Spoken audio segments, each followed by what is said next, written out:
So it looks like we are. And generally, we're live now. It'll take a couple minutes before people start actually showing up. Yeah. But that's cool. It's funny because we've had such productive conversations, and again, you've challenged me in so many different ways that my shrink knows who you are. my I guess there's people in my like my wife knows who you are. There's people in my life that know who you are. Yeah. got college professors who know who you are. My dad knows who you are. Wow. Because again, there is something that you bring to what it is that I think is important. In what it is that I'm trying to do. To where you play a really solid role in all that. So I get really excited. So hey man, I was talking last night on the tank, and David Peters chimed in with this, and it pissed me off. And then I started thinking about it, and he was right. That kind of stuff. Yeah. So Always trying to be provocative. I love to take an idea from one form and apply it somewhere else where it's not meant to be used. I think that is my particular creativity, something I get a lot of joy and passion around. And it just throws a lot of people off, particularly if you take phraseology that's meant, and that is um, kind of silly little political statements that we use. And you turn them around and you use them in a completely different context, but you keep the same meaning and just watch how people react. see, you're a devious sob just like me, because I do that kind of stuff just to go. Let's see if this person really believes what they say they Yeah, believe. Boink, yeah, boink, boink. And I'll reframe what they just said yeah. in a different way. And then they react badly to it. And you know damn well they don't believe a damn word they just said. I don't know. You know what I mean? And And you see it's, that all the time, and it just seems to be getting worse and worse and worse. well, Or maybe and not, or maybe not. I think some of it. You think we're in a unique time and space. I think we've got new tools and platforms of communication. But I think a lot of this divisive stuff all well, and it's that's, I agree with you. I think that this one's kind of complicated because what comes up in my mind every time I go, wow, social media, the speed of information, this kind of stuff can be extremely dangerous. And what pops up in my mind every time is printing press, the Bible. And I go, damn, you're right. Because those were the reactions to so many people when all of a sudden the power to reach millions of people was in the hands of, it was taken out of the hands of the elite and the king and made very accessible to pretty much anybody. And of course, power saw that as a threat to their power. And so, what what bothers me about instant information and the speed at which that it comes at us is that, and I wrote a paper on this. This was something that was very challenging to me, was to try and find out how the human mind is the human mind capable of adapting to the speed of information, and how much is it capable of absorbing. The fact of the matter is the jury's still out. We haven't had enough. There hasn't been enough time to study this. However, one school of thought says that kids that were born into this. I mean, we had an internet of sorts in 1984 when I was 14, but it wasn't. I mean, it sounded like a fax machine when you would connect to your favorite Usenet use group, and it was ones and zeros and nothing but text. Media didn't quite work over it very well. But the school of thought, there's one school of thought that says that the kids that are born into this, where this is actually their lives, their norm, that their brains are adapting much more quickly than us older folks are. That makes sense to me. And if you look at how I struggle with just technology and how things work and troubleshooting, and then you get. And I think this is both stereotype, but fact too, is that you can get cancer just natural. And I Yeah. think that may be an example of what you're talking about. It's just the nature, the nurture of being in those environments and exposed to I think ways of thinking Hmm. from a very young age. Um, Well, there was one study that I was able to reference to. When you're in school, you learn to, especially when you're in critical theory classes or critical thought classes, philosophy, is that you write you write your thesis and then you write the antithesis right in it. And so I was always, I was looking. My own thesis was that we're not capable of retaining enough of the information that's coming at us this quickly. There hasn't been enough development around that as far as our own physiology, our own brain chemistry, brain processes, if you will. And I was able to find some people who believed that. Some studies that said, no, this is terrible. We need to slow things down. You got to get the phones out of the kids' hands. You can't let them sit in front of media for this many hours a day because it has historically proven to shrink the ability to retain information, etc. But I did find one group who studied it from a different perspective and said that we can actually see new neural pathways in the brain forming in these kids that we don't see in the in the adults and the older children that don't have the same exposure to it. So, and I'm leaning in that direction. I think that, unfortunately, we don't have brain samples from, ancient Sumeria. So we can't see how it was that cuneiform writing or Sanskrit changed the way that their brains developed. But I would be willing to bet that if we talk to an evolutionary biologist, they'd say, oh, yeah.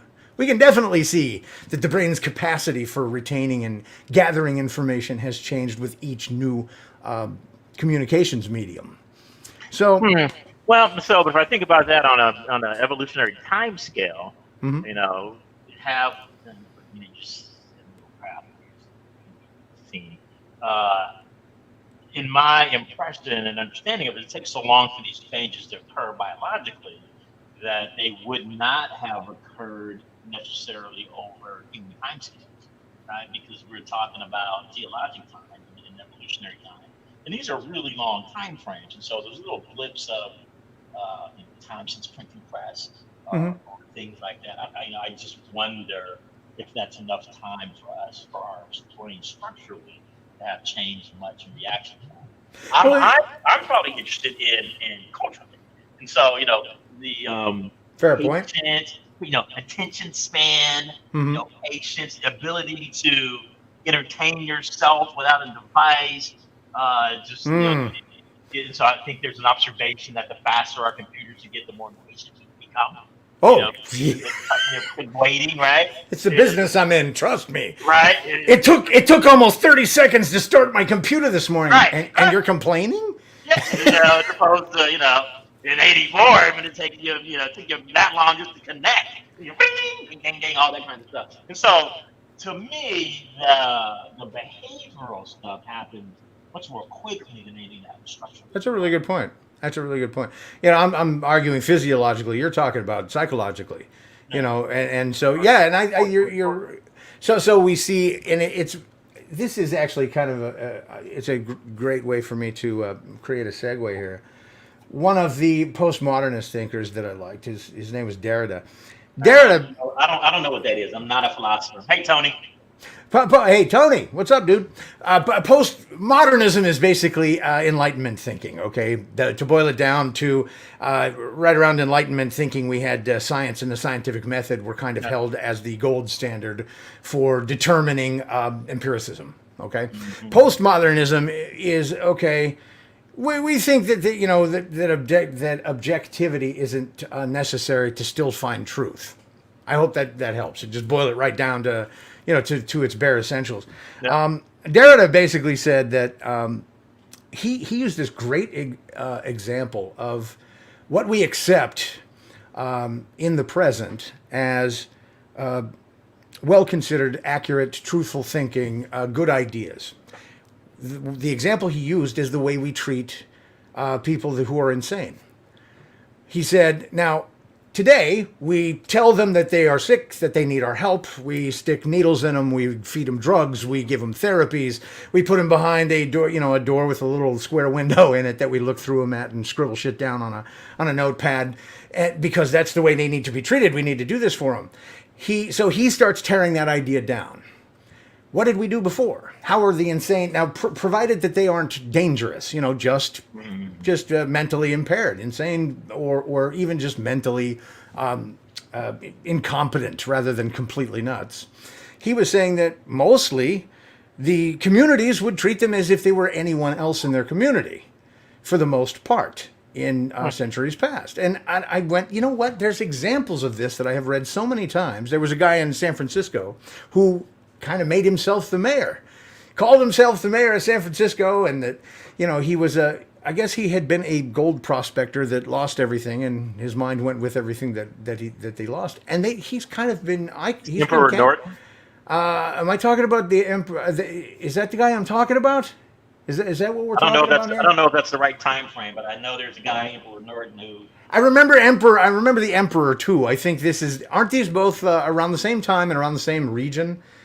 Emperor Norton, San Francisco. San Francisco.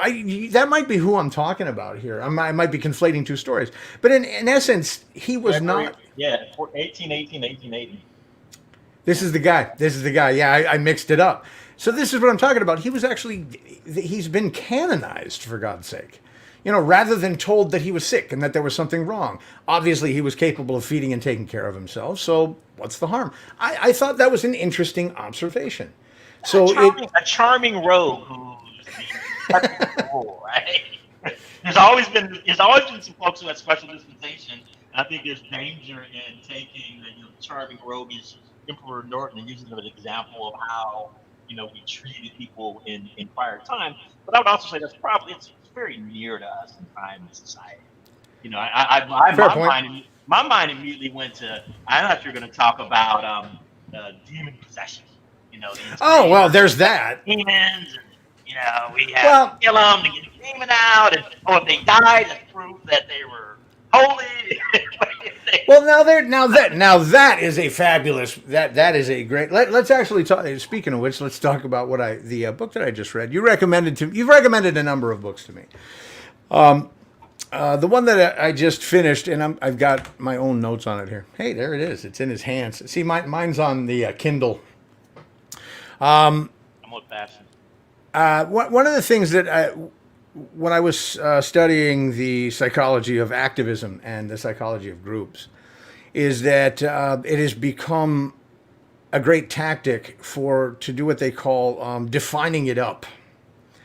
So one of the things that stuck out to me right away, like I said, I'm going to preface this by saying there was a bunch of the really thought-provoking stuff in this. I loved his historical references, the way that he used actually I'd say a fairly diverse group of thinkers.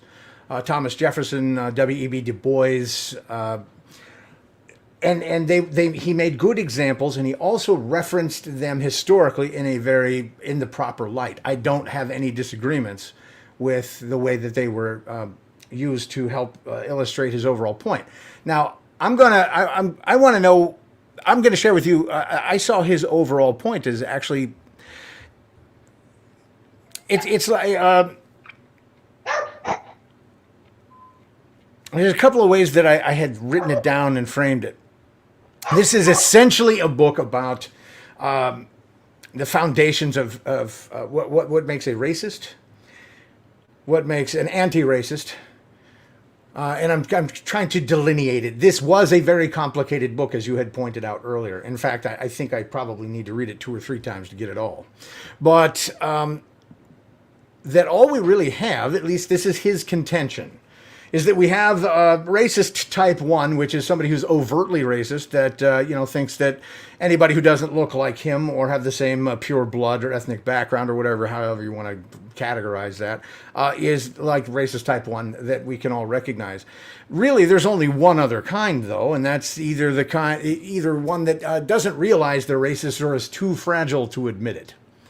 So that really kind of bothered me because it was used as the foundation for this idea that everything that we look at in our modern world is built upon racist policies.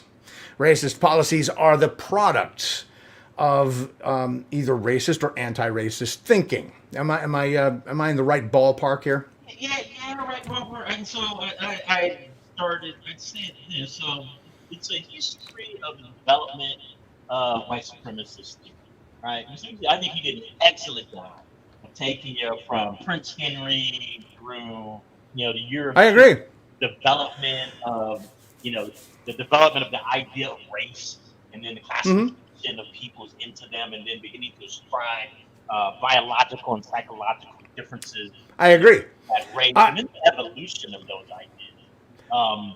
And so I'm interested in, and this is something that you always say, oh yeah, you got to redefine what words mean. And I'm like, well, if you're an academic and you're doing research, the definition that you will use is not from dictionary. You're out here, creating new knowledge, mining for new knowledge, and so you're expanding these definitions. So, to my mind, to believe that definitions are fixed and done is to say that we're at the end of history, fair that there's point. no more knowledge and learning to be gotten, and that folks, both academics and in popular writing, people are this is not a hard science. And so there's other ways to frame this. There's ways and perspectives to think about this. And I think that is certainly what he's doing in this case as well as in other cases. I think and I'll jump in here for a minute.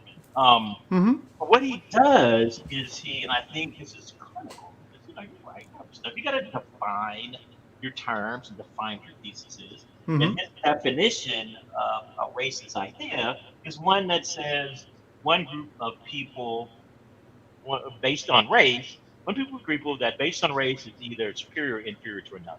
Mm-hmm. And that's a racist idea. And I think that to me, that makes sense. Well, and I'm not taking any issue with that because I agree. Yeah. No, it's what the problem I have is his distinguishing between, saying basically there isn't any such thing as somebody who isn't a racist.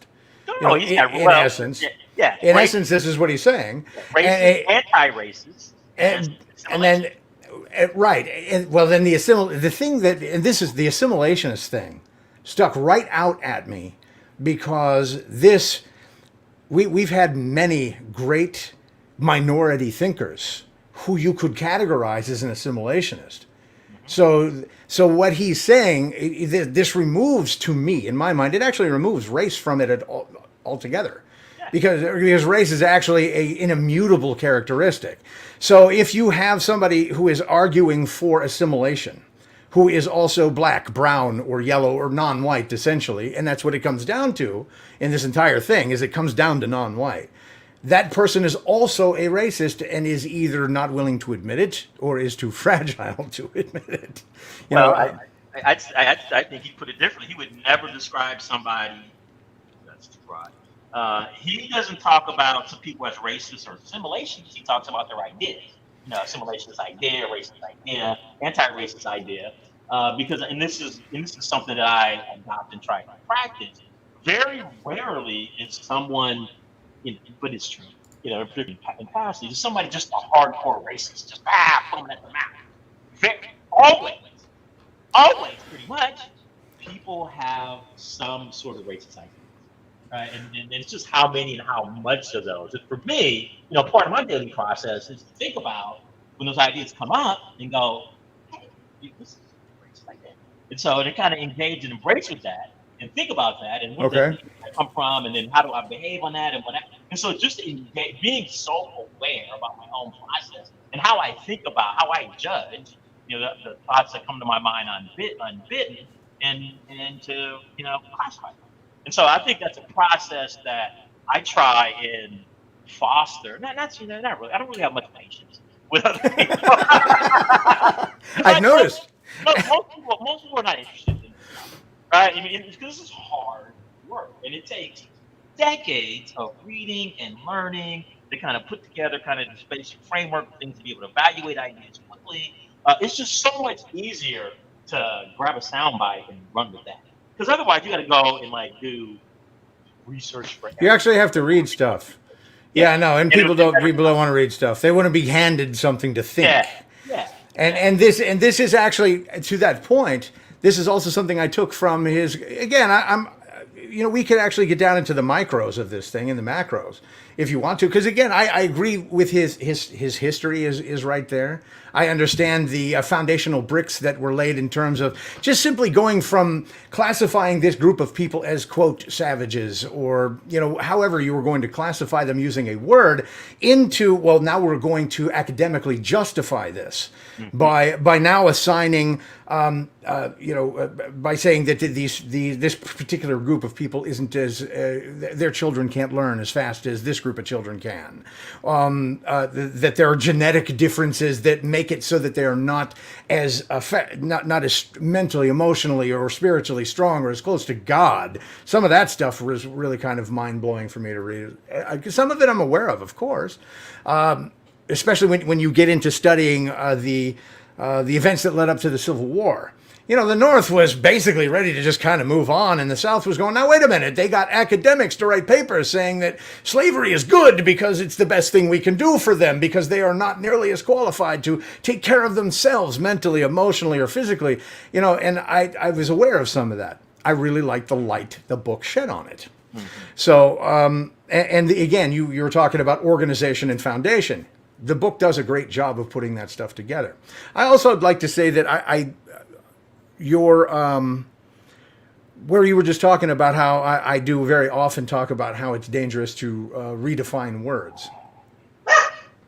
Yeah, I think you got it. You actually caused me to pause and think for a second, because when you are trying to create an argument, you do have to define your terms. You have to have a foundational bedrock for what it is that you're arguing. If we're arguing racism, we do have to define it.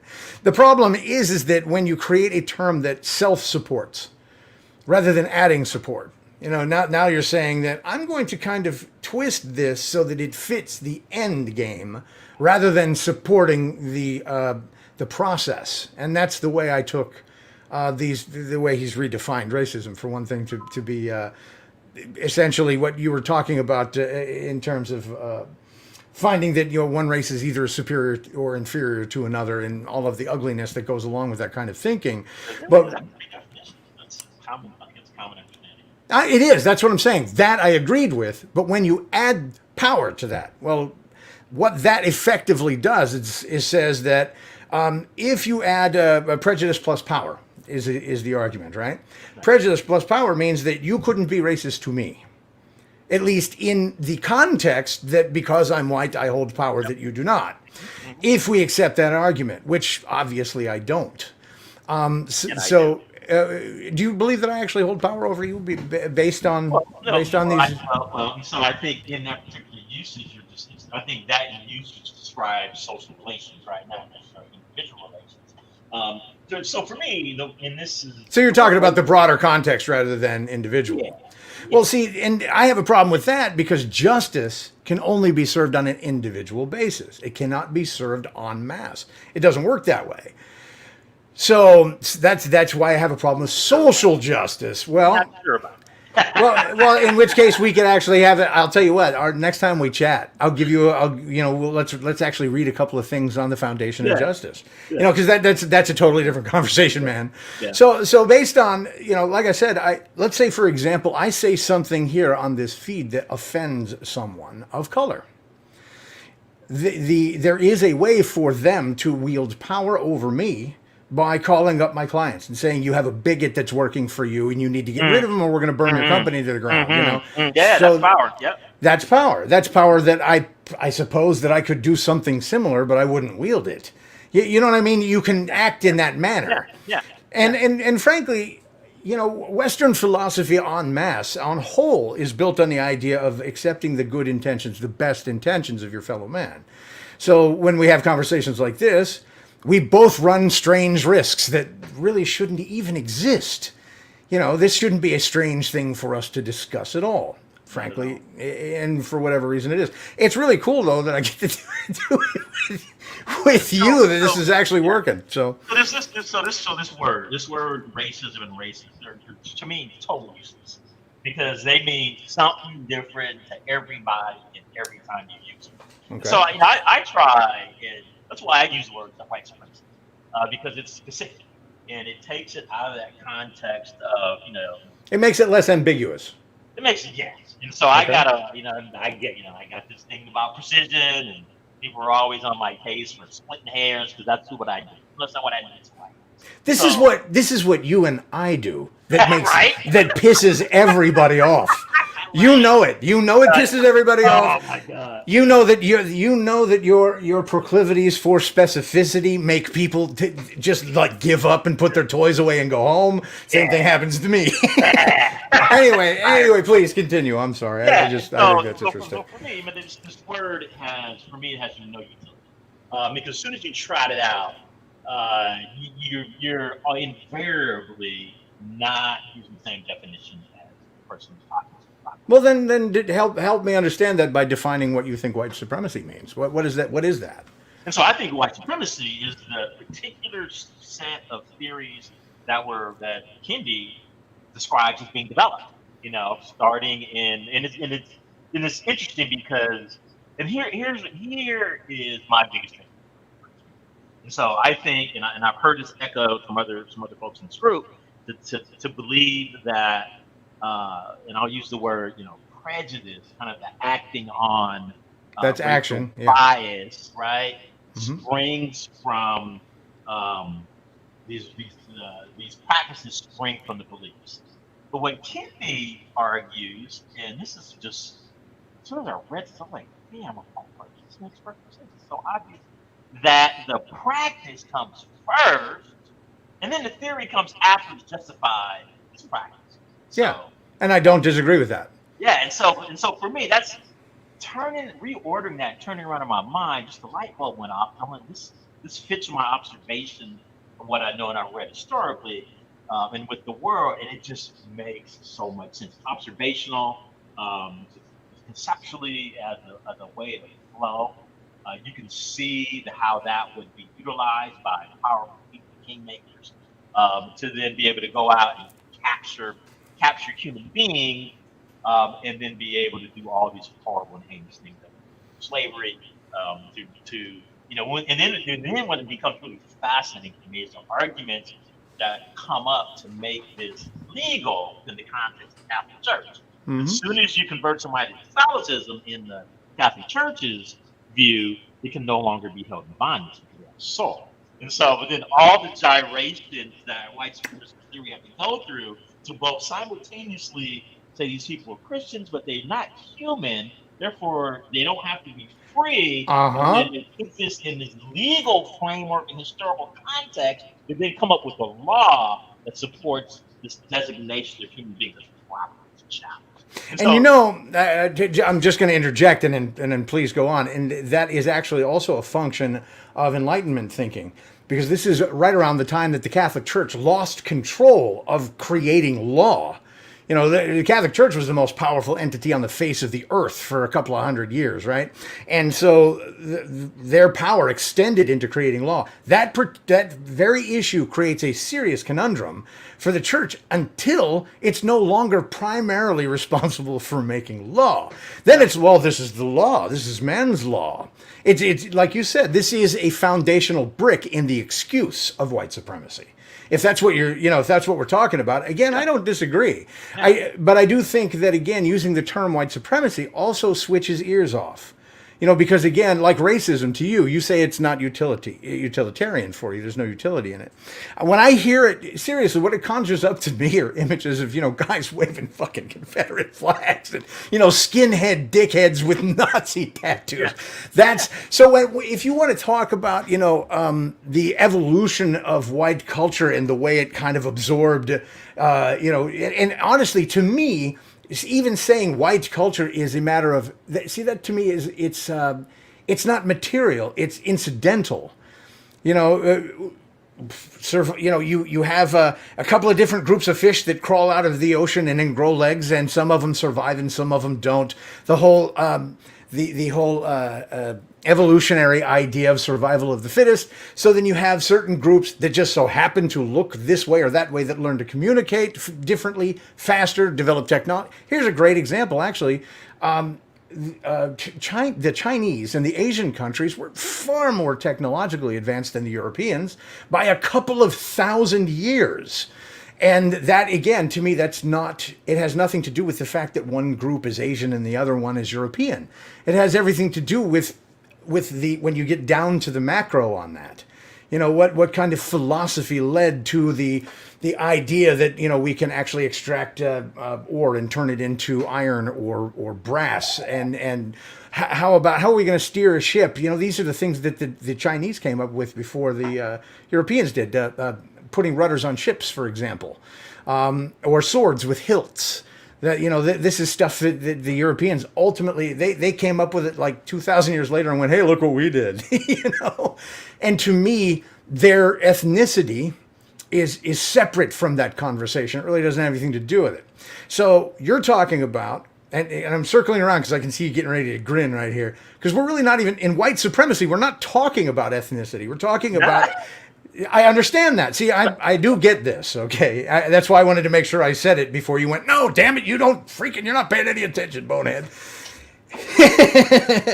Is the excuses that were used for the domination of one group over another, and how they found their way not only into law, but into a culture that accepted it, didn't challenge. Well, wait a minute. Why is it that we think like this? Where did this come from, and how come it is that my church says this is okay, but my church doesn't say these things? Well, I better not challenge that. That's the word of God. It is very complicated. What I'm suggesting is maybe to reach greater people with an idea like this, using the terms white supremacy aren't going to reach enough people to enlighten. That's where I'm at with it. I personally don't have a particular issue with the term.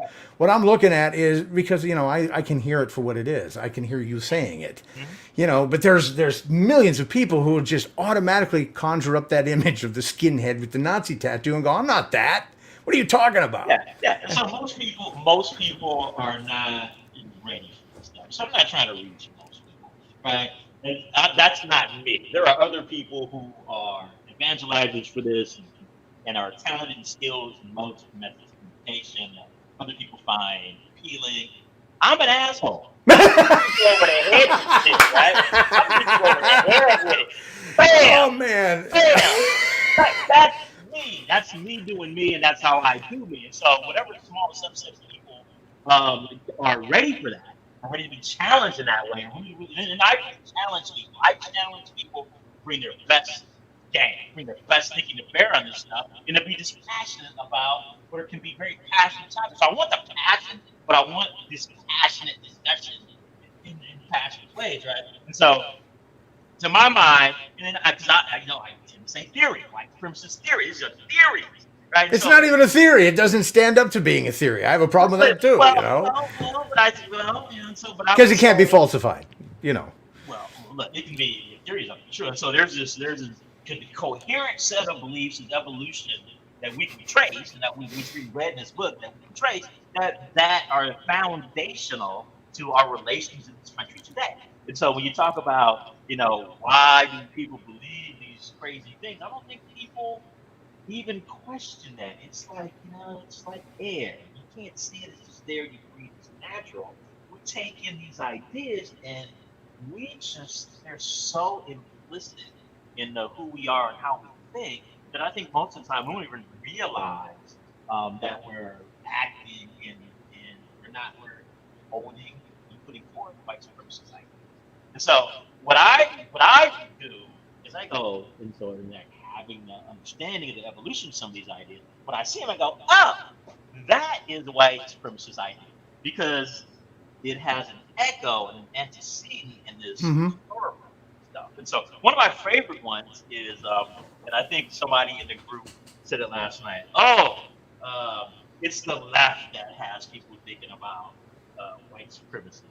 And I go, what's a white supremacist idea? It's probably the foundational white supremacist idea that Black folks don't have the capacity to understand what affects their lived experience. And so just that belief that this is not something organic that people come to for understanding their own lives, but it's something that comes from without, is poured into them, is, to me, is a typical white supremacist idea. And I think the way that it's most commonly expressed politically is the Republicans have been running this phrase for a long time that goes, you're in a Democratic plantation.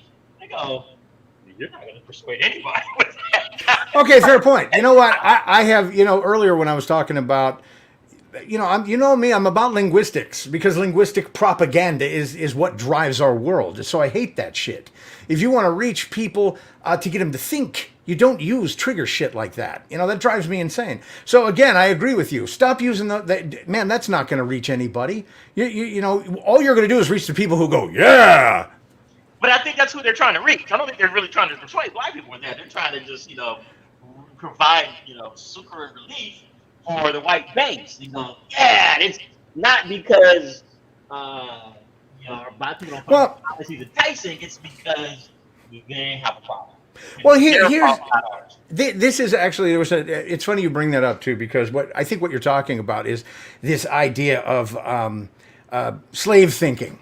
You got to get out of the slave mentality in order for you to rise up, right? That kind of thing. Yeah, same thing. Yeah. What's funny to me about that is, again, in this book, Kendi had referenced, he actually tried twisting. I did read Malcolm X's autobiography, believe it or not. I read it a long time ago.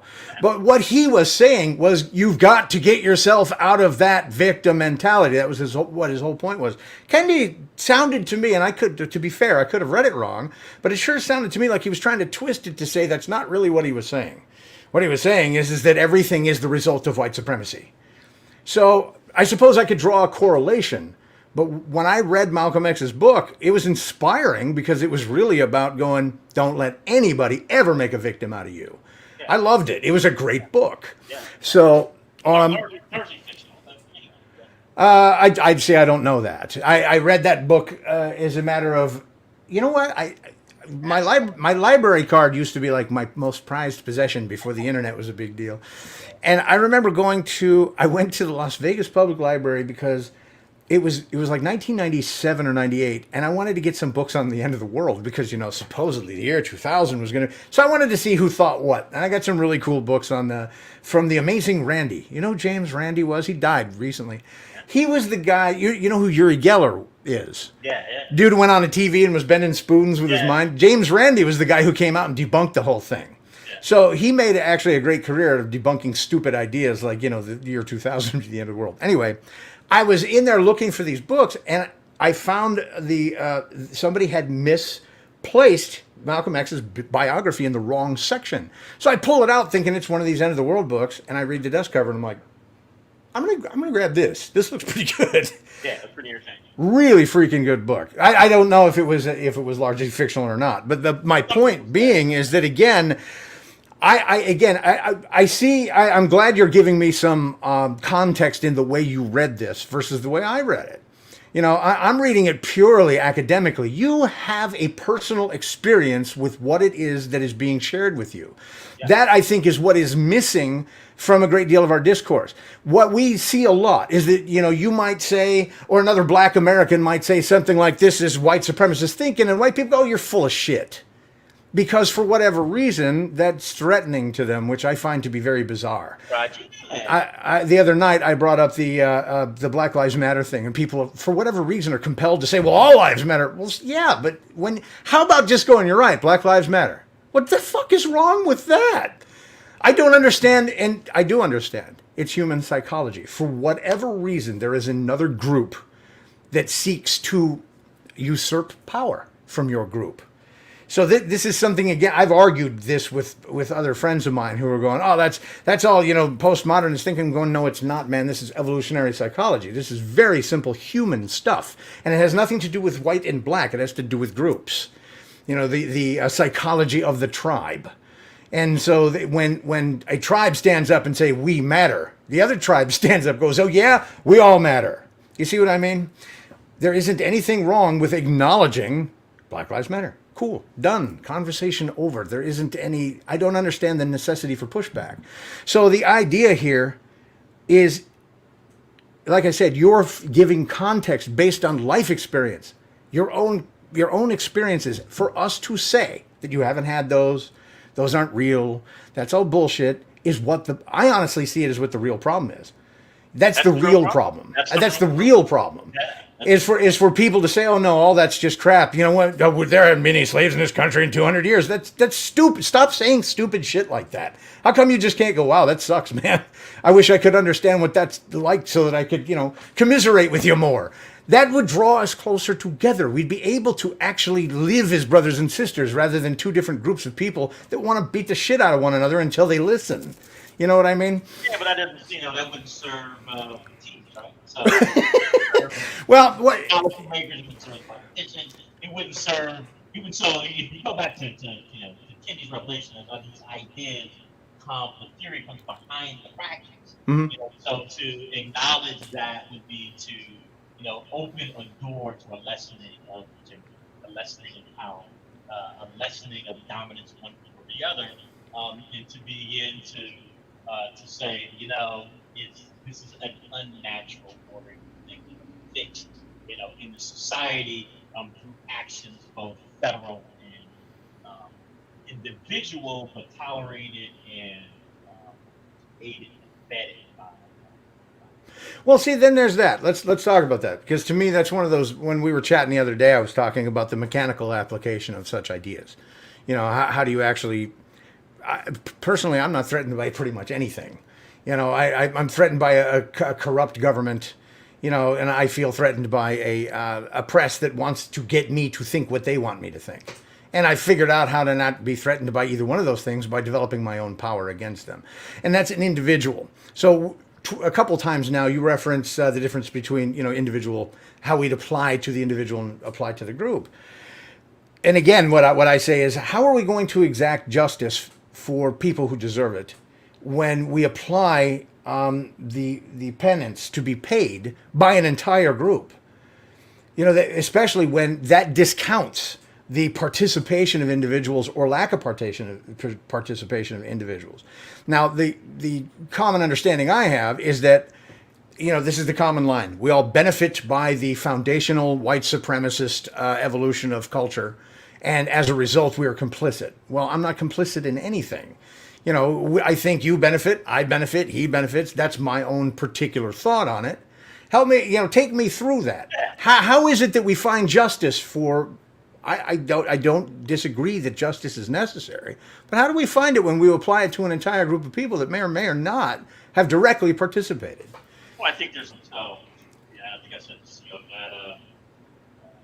that ideas exist kind of in either. It's the application of them. I don't think there's any idea apply. I think it's a process. You get part of the way there, and then you're forever taking, with unexpected circumstances come about. So you used the word complicit, and I would say beneficiary. I said that too, though. I said that we also benefit. Yeah. So there's and even if the benefit of simply being believed in what's called right? So that just being immune from the kind of stupid shit that I've experienced regularly is a benefit. And unless you have those kind of experiences, you just don't know. You're just not aware. Fair point. But then there's a way to be aware. And so if you talk about, what is a single thing that we can do, this guy, friends Of other. Gender, ethnicity. But don't we already do that largely? I mean, hell no. No? Statistically, this country is more segregated than it's probably ever been, both residentially. Okay. Why do you think? Why would that be? We've been working on integration now for 100 years. So, what happened? Because you can't integrate.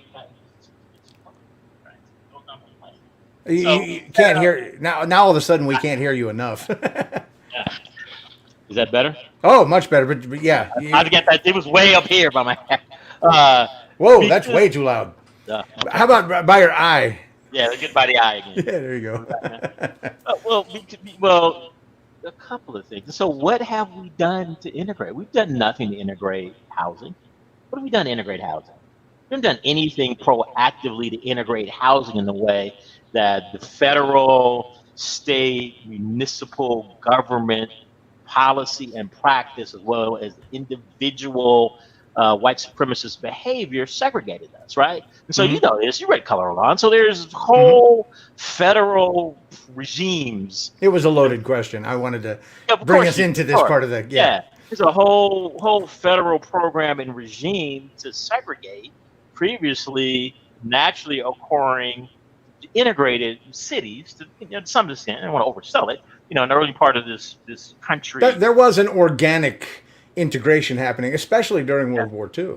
Here's something. Let me No, interject. I would disagree with that. And so I would say there was some organic integration probably in the 1905s or so, right? And so Well, let me actually just make yeah, a quick point on that, yeah. and then we'll proceed.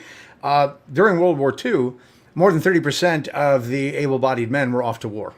So this left, as we all know, women to go, to be the dominant force in the workforce for the first time in American history. And also that included a majority of black women. And for the very first time, black women and white women were actually finding that they were working together. And during that time, and there's a lot of evidence for this. This is something I studied, and I was happy to read this stuff, and that this was a natural, organic integration where we just found each other together at the work place, which led to more of an acceptance of one another ultimately, socially. And we're talking about a huge chunk of, like 60+% of women in the workforce were integrated rather than being segregated. The U.S. military and the contractors didn't give two shits about trying to keep them apart like they did in the previous decades. The black women work over here and white women, they didn't do that. They didn't care. They needed to make bombs and airplanes and guns. They cared, but they couldn't. But they weren't going to screw around with it. That's the thing. It wasn't. We're not. They need to produce. Think of it this way. We've got to. We're trying to fight a war, but we're going to add special dispensations to the builder that's going to build this complex for all these people to work in with segregated areas. It's going to cost twice as much and take twice as long to do it. So as a result, I mean, arguably, it's still an organic idea. Yeah, but if you look at the chronology of that, first they hired all the white women, right? And so then once white female labor wasn't enough, then they hired the black women. That is a fact. That's a simple fact. They did not have enough labor. So they opened it up. They actually created nifty propaganda posters with black women on them to entice them to come to work, et cetera, et cetera.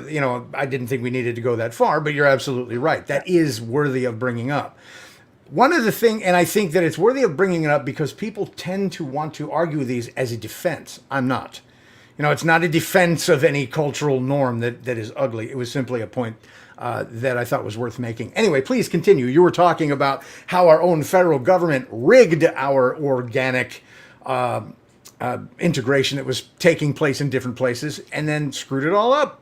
Yeah, and so and I think this is something that people aren't always conscious of. I think the common belief is that we have been on a continuum of ever decreasing segregation. But we know that in the early part of the 20th century, in the early 1900s, the United States intentionally went about creating greater segregation, right? And so we know about President Roosevelt, the first President Roosevelt, is that right? Who resegregated the resegregated, or maybe I think it was Wilson. I was going to say it was actually Wilson who did that stuff. Resegregated the federal government, and about that time, we saw cities beginning to figure out how do we create legally segregated neighborhoods. And so you can read things about like Cleveland and people having integrated neighborhoods simply for the fact that we had cities. We didn't really have suburbs. We had cities and we had rural areas. Mm-hmm. You built factories. And then you build housing near the factories, and workers generally have to work close enough to the factory to be able to get there for work and back. And that's just not, and because you had workforces that employed, certainly segregated workforces and tiered workforces, but they employed blacks and whites in the same facilities. And so, people living in integrated neighborhoods. And then, some folks say, this is for all those reasons of white supremacist theory, this is an untenable state of affairs. Let's segregate, these neighborhoods. And so you get, segregated, you get racial zoning ordinances, mm-hmm. Which are outlawed in the 19-teens by the Supreme Court pretty quickly, but then it's unenforceable. Who's going to go and enforce that this can't do it? So pretty quickly, though, what happens, and Berkeley was a leading, and so I read Berkeley was the first city to implement single family housing in, I want to say 1916 or so. And they did that because they wanted to prevent a black business from opening, I can't remember what kind of business it was, but to open a business north of or east of Telegraph or Grove. It was basically going to be in the Claremont area. And so we get the development of single family housing exclusionary zoning as a proxy for race. And so we use wealth as a proxy for race. And then that idea becomes one that's replicated nationally. And then there's all this stuff in Louisville. Well, let's also, to that point, let's talk about Levittown, because this is something you brought up the other night, and I had studied that before, and I read about it in The Color of Law, of course, too. And what was so outrageous about Leavitt and his family doing this was that they got federal subsidies to build these communities after World War II. For those who are unfamiliar, there was a developer and his kids. Leavitt, I think, is how you say his name. I believe it was New Jersey, wasn't it? Where he was building massive planned communities, like we see today. To your point, there was cities and rural areas, suburbs with planned communities, and cracker box housing really didn't take place until the late 50s, early 60s. And he built this entire community and made it very clear that this was a white-only community.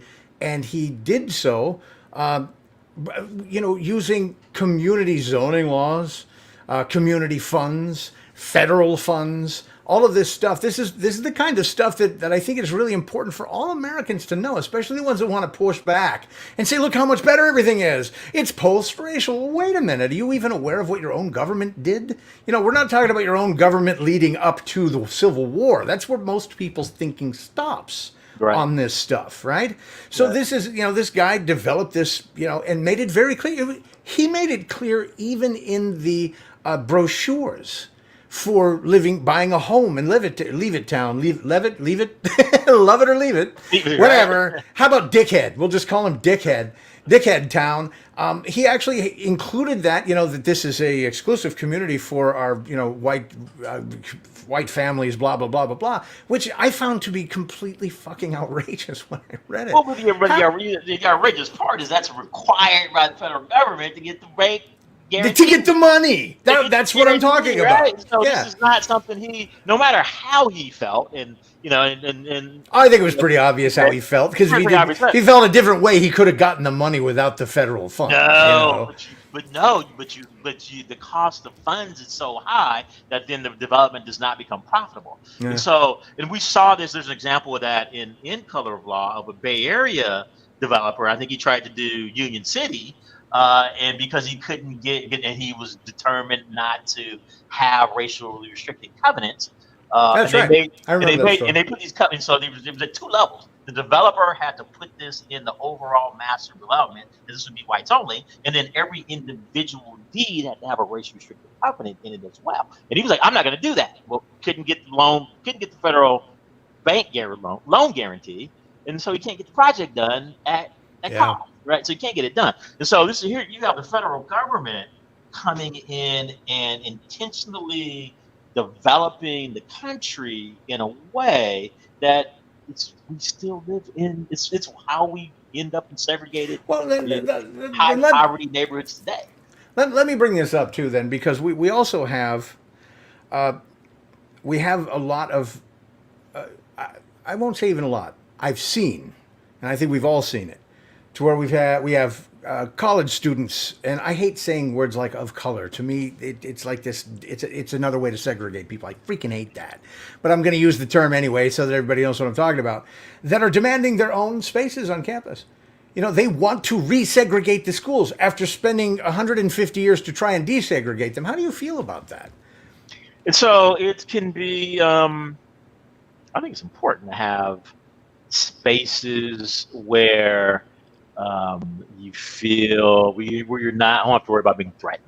And so, I can think of my experience of. I live here in what's now West Oakland. As a kid, this was I lived in an all-black environment. Oakland's really small, and so you didn't go downtown. Just as a point of interest, my wife grew up in Oakland. Ah, yep. So, she like lived there her whole life and still loves it, man. I have one of her masks around here someplace with the Oakland tree, the oak tree on it. Yeah, the Outlander stuff. And so after kind of going through, I can remember it. So always socializing with the black kids. And so there's a lot of books about, white and black kids all sit together. But then going off to UCLA and being in just this overwhelmingly white environment, and I'm like, I'm not equipped to deal with the social norms and conventions of not black folks. Right. So there's black folks. Yeah. Yeah. Right. Right. Right. And so it could be Asian or whatever. Just if they weren't black, I didn't have black music and black. Just was a black environment, and by choice, because I went to Catholic schools, but always hung out with the black kids. And so I think it's important, particularly for college students who are just becoming, is to have these places where they can feel validated, where they're not subject to just kind of regular microaggressions that can demoralize people, particularly when you're, in a cultural environment that you're not in. And then if you've got financial worries as well on top of all this, it becomes it can be a really difficult environment to navigate, just beyond with just all the young adult shit you gotta go. You're still kind of making an argument for segregating. I understand that, that we hang out with people who understand us. That I get. Yeah. That talk like us, dress like us, like the same kind of music that we do, whatever those cultural norms are, same kind of food. I totally get it. We're more comfortable when we're around people that are like us. That's duh. I mean, again, basic human psychology. At the same time, you're talking about the necessity to feel safe. Did you not feel safe? And if so, what does that mean? Did you actually feel were you often physically threatened? Was it something? Because I would think that if so, that we have a bigger problem in our university campuses if that's the case. The bigger problem than simply. It just seems odd to me that after fighting to integrate for so long, fighting for the same stuff. We deserve the same stuff. So something I say all the time is that the promise of this country still is not delivered to all of our citizens, and that's bullshit. That needs to be fixed. So when we go and we, on the macro level, decide that we're going to resegregate and put up signs, no white people allowed, to me, that seems like a regression. And so what I was looking for was because again, I think this is something I also got from Derrida. Every problem is complex and nuanced, all of them. So for us to actually simplify something like that, I don't want to make that assumption. So does it make sense? Is it, I personally, I don't really have anything. I'm like, okay, so they want to do their thing. I don't care. But we hear outrage about it all the time. Yeah. We see, I think that it is kind of unusual for you to put up a sign and say, no white people allowed. Couldn't you just say, hey, this is our group. You're not a member of the group. That's it. It's about, but isn't that about? It's about exerting power, right? It's about the powerless exerting power in a way that traditionally and historically folks have never been able to do. Because you live in a country who very famously had lots of signs that said no black people allowed. Absolutely. And so this is just a way to reclaim some measure of power. To be able to do that. And this has always been my suspicion, which is again why I go, hey man, let them do what they want to do. So what? Let them have a space on campus. Who cares?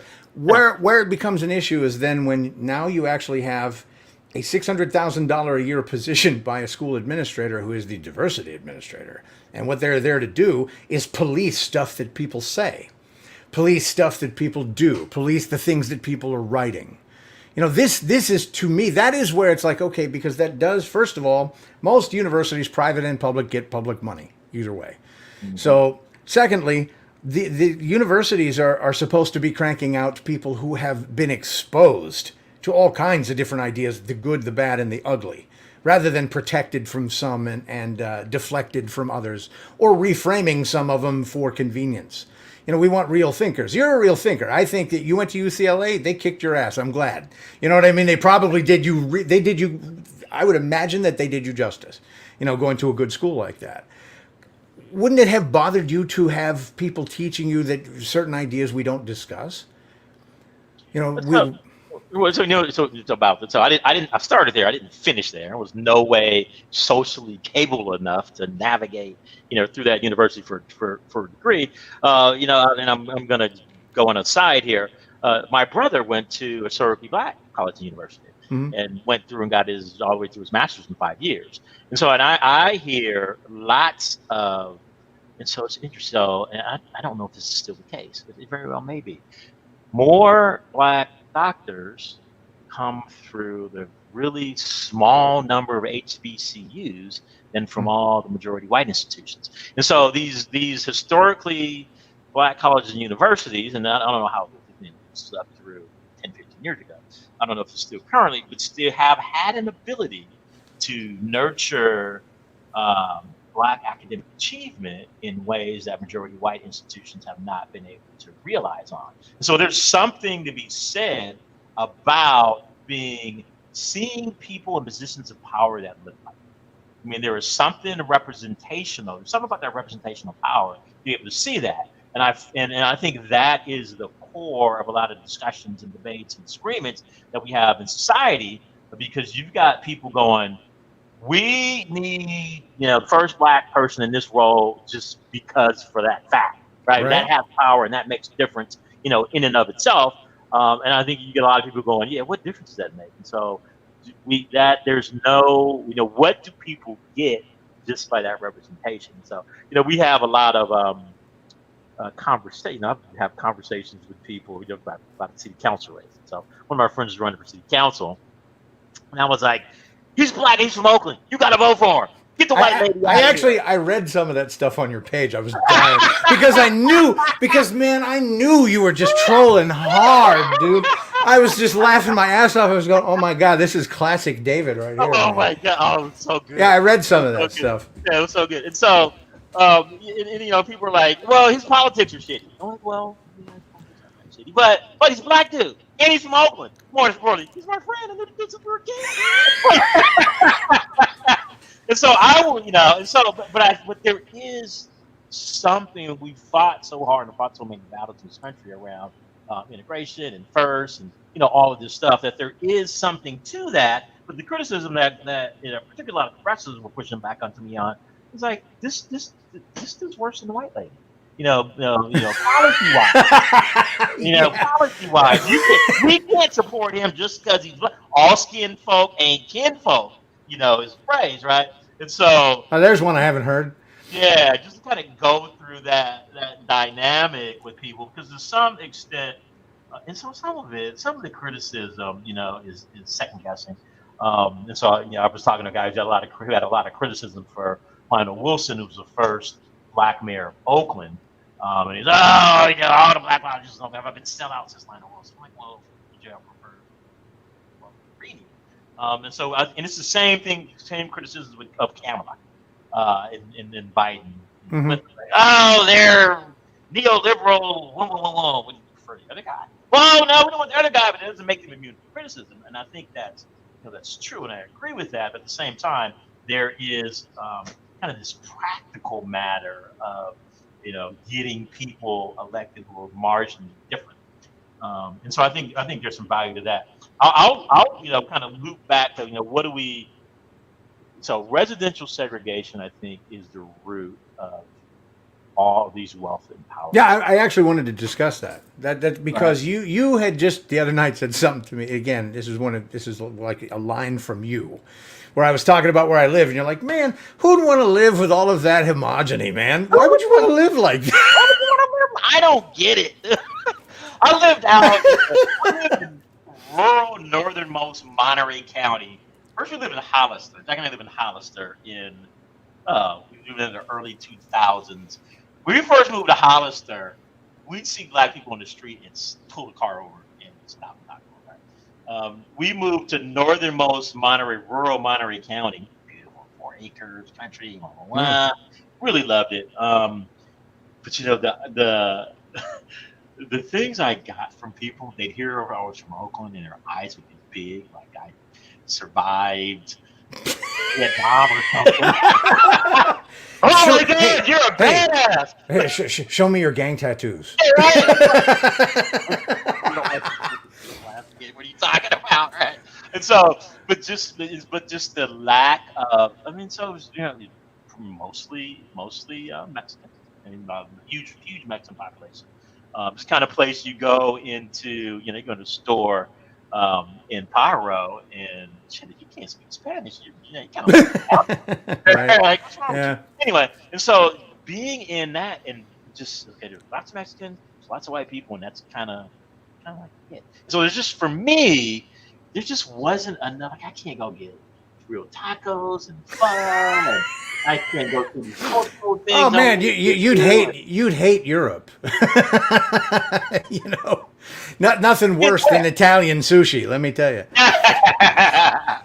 Right. So just that whole that thing. But this, if we look at the development of wealth disparities, and you just kind of look at where I live now. I live in, color of law is my family story, and it's something that I heard, Hmm. at my grandparents' table as a child. And so I've got to remember, not everybody knows this stuff, because I'm always running around pissed off. But particularly before we read this, I'm like, this is obvious. Everybody knows that this is how this works, but no. And I realized the farther we get away from that, just people just won't know, because they live and experience and have had Uh-huh. these stories told down to them. We got to go to the academics and read that. And so we look at, I live in a house that the Rabaza family sold to my grandfather, because he moved next door. Um, and about that time is when the color of law stuff was going on. So the guy that developed San Lorenzo got bank guarantee from the federal government on the proviso that it was going to be an all-white development. And so the Pisano family got a chance to. This house is built in This is a 1,000 square foot house built in 1910, right? So you just Yeah. stock grapes and roll wine down there. You got a chance to move out to new construction, out in San Lorenzo, Hmm. away from these black folks who were pouring into the neighborhood that were going to destroy their property values, right? And so we know from statistically that, no, actually, that the neighborhoods in that time period that allowed black people to buy homes had higher property They had values. higher property values because they took better care of their property. Well, no, because the places where black people could buy were so limited that the demand was overwhelming the supply. Oh, So the okay. Fair point. prices got bid up, and so. But the neighborhoods were taken care of better when the pride of ownership was. This was something that was that I read somewhere else. Well, but That. I gotta. So I think you gotta look at the time frame, because then you gotta also look at redlining, right? And so redlining Mhm. maps in Oakland were drawn in the mid '30s, and so nobody of any color could get a competitive loan, real estate backed loan, in this neighborhood. And so the housing stock had been declining for decades, and so that was kind of the basis for a lot of this urban renewal stuff, which Baldwin says is just equal renewal. Anyway, so when they had the opportunity to go move into this fairly subsidized, get a subsidized mortgage to move into this new construction, the problem for him as mover, as somebody that's a seller that's moving, no one can get a loan at a competitive rate, to buy a property. And so what you saw is he carried the note from my grandpa. Ah. So so he paid, he carried it, so he got the house. And so because there's not wide financing available, you found a lot of black families being able to buy property from the party neighbors, Mhm. right? And then you look at what happens. We see the federal government in that NUMMI plant, the GM plant, which moved from Richmond Mhm. to Fremont, and because it's so much, you get one level, you don't have. It's just a better logistical layout for a factory, but then the black workers can't buy.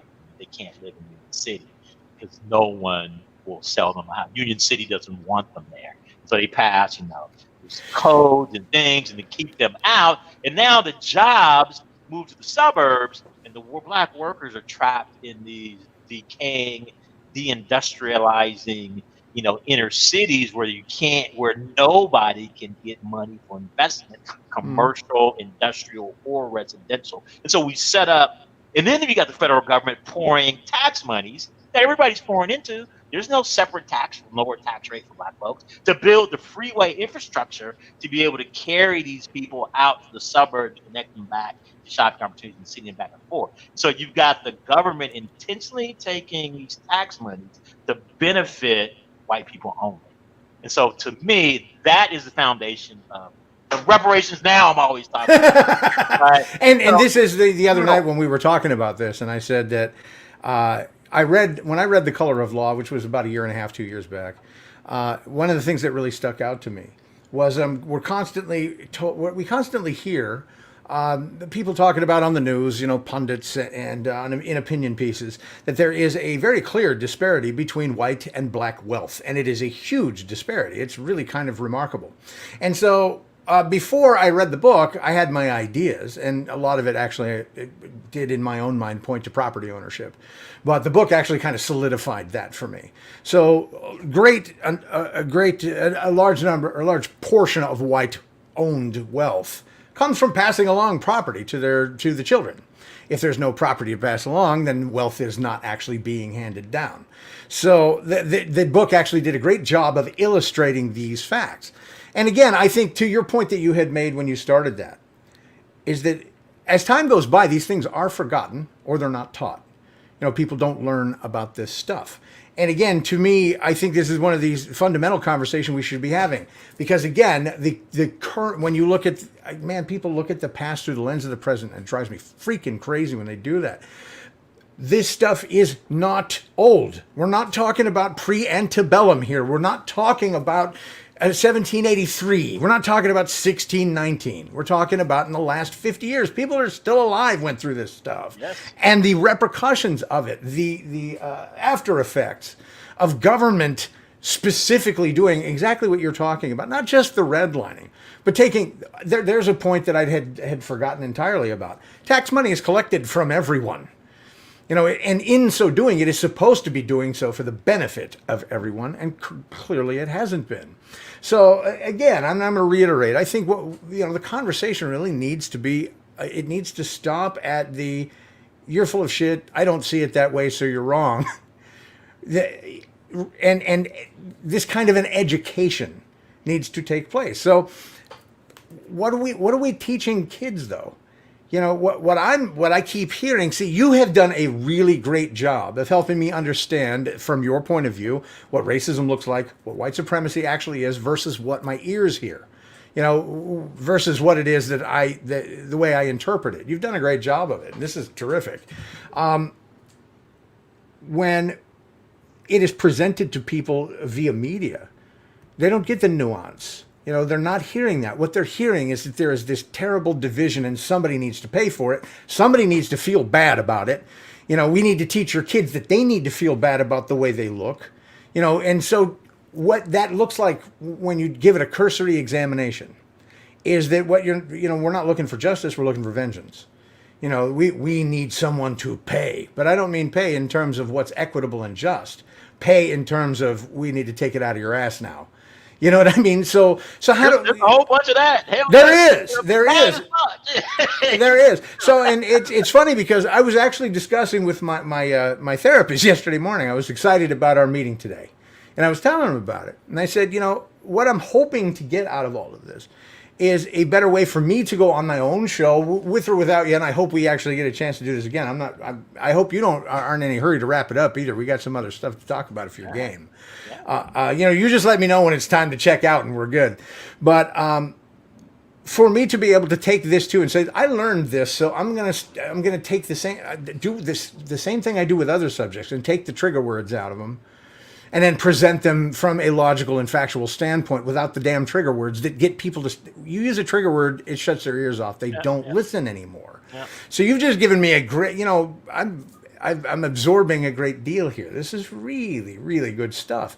But like I said, I think the primary challenges that we have are, educating people in the facts. You just did, a great job of presenting those facts. This is why it is that there are these disparities. It's not only logical, but it's historic, and it's easily, it's easily put together. We can actually find the epistemology. We can see the histrionic timeline of how all of that ended up where we are now. Doesn't it make more sense to attempt to do that than going, it's your fault. It's the fault of people who look like you. It's the fault of people who look like him.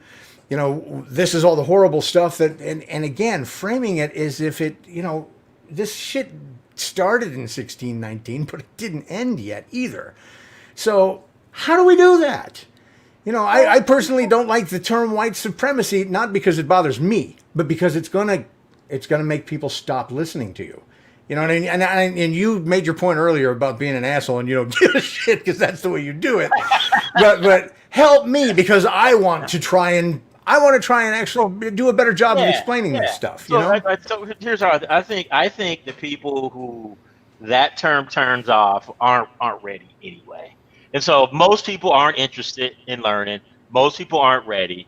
Our lives are fast and busy, and it comes at you quick, and there's information overload, and you just are not like I don't consume any like newspapers and I don't watch TV other than sports, right? You're pretty smart. Yeah, I do long form. I just I listen to long form because there's nothing. I don't trust newspaper articles. It's just too short. Right? You can't get into understanding original sources and origins and points of view and counterpoints of view and analysis. You just can't get that in a short story. And so I'm always conscious when I look at a headline, I'm like, yeah, I'm not going to react to that because you already know it's bullshit. Yeah, they got a point. Hey, they got a point of view, and so I'm interested in accounting for point of view. But then I want to kind of find the source and kind of read through the source material. Most people aren't like that. People have got busy lives, and so people aren't interested in hearing about this long history. You know and what? So, though? I can set people against somebody in a matter of 2.5 minute dialogue. How come I can't take that same 2.5 minute and say, hey, this is how we need to come together? I get where you're at and I understand your cynicism, but at the same, it's not how we're built. It's not how we're built. That's why we can't have stuff about Biden's son in the days for the election because people want to believe the bullshit, whether how much truth it has or not, and the fact that in the story I read, the dad is not a target or a subject. This doesn't matter. We are so much better at smearing. Every campaign always ends up, with smear stuff. That stuff works because it's just how we're wired as human beings. And so I think if you appealing to people's baser natures is a winning political strategy. And well, of course it is. We know this. I mean, again, I love saying this. The science is in. We know that. It's been studied ad nauseum. Mm-hmm. There's one way to motivate people, and that's through fear, because fear creates anger. So fear and anger. So how do we actually trigger them into fear and anger? Well, we can actually, I hate using this term too, we can other these people. And you hate that term? That's God, I freaking hate that term. Oh my God, it's such a useful term. It's so descriptive. I don't think so. Because again, what it does to me is words like that actually weaponize an entire concept that isn't properly done justice with a single term like that. You know what I mean? These concepts, to your point, now this is where the problem is, right? I'm looking for a way to simplify communication and get points across, and you're saying that all of these discussions that we're having, people don't want to have because that can't be done. I disagree.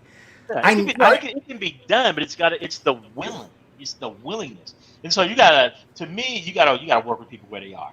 Most people are, some people are open minded, and most people who are open minded have already don't hold kind of these views that it's all black people's fault what's happening. So maybe just society didn't have anything to do with it, and they should overcome it by now, and it's all their own fault if they didn't. If you think like that, you're probably not open minded enough to this rational, nuanced historical argument, right? Or not even an argument, just discussion. You're probably not open to the facts. And so I think it's finding the people who are interested in learning, just learning something factual and historical. And then the people who are open to that, then you kind of have an open.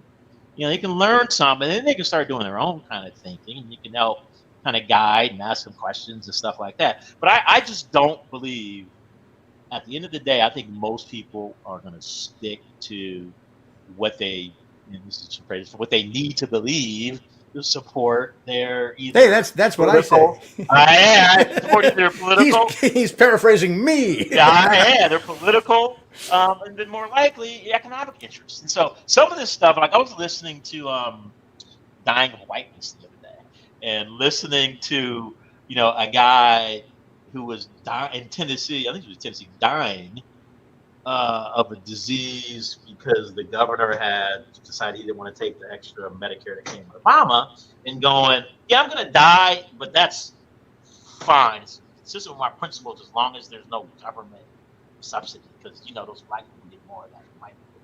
And I'm like, this is so crazy. This is so crazy. And so he's so invested in, and I think this has been the particular political brilliance of the elites in this country is that they have made the whiteness has a value. It has a tangible value that it's othering. It's like, because if you're white, at least you're not black, right? So there is some tangible value to that I think you can quantify and see white folks giving up a whole bunch of shit that they would value because it's their perception that either black people will get some, but more frequently it will be a disproportionate benefit. Oh, but because why? Because it's disproportionate. Well, okay, that's an interesting point you just made, and for a couple of different reasons, and I'll see if I can touch on them. I wrote this down. I was just watching a report today where it was talking about how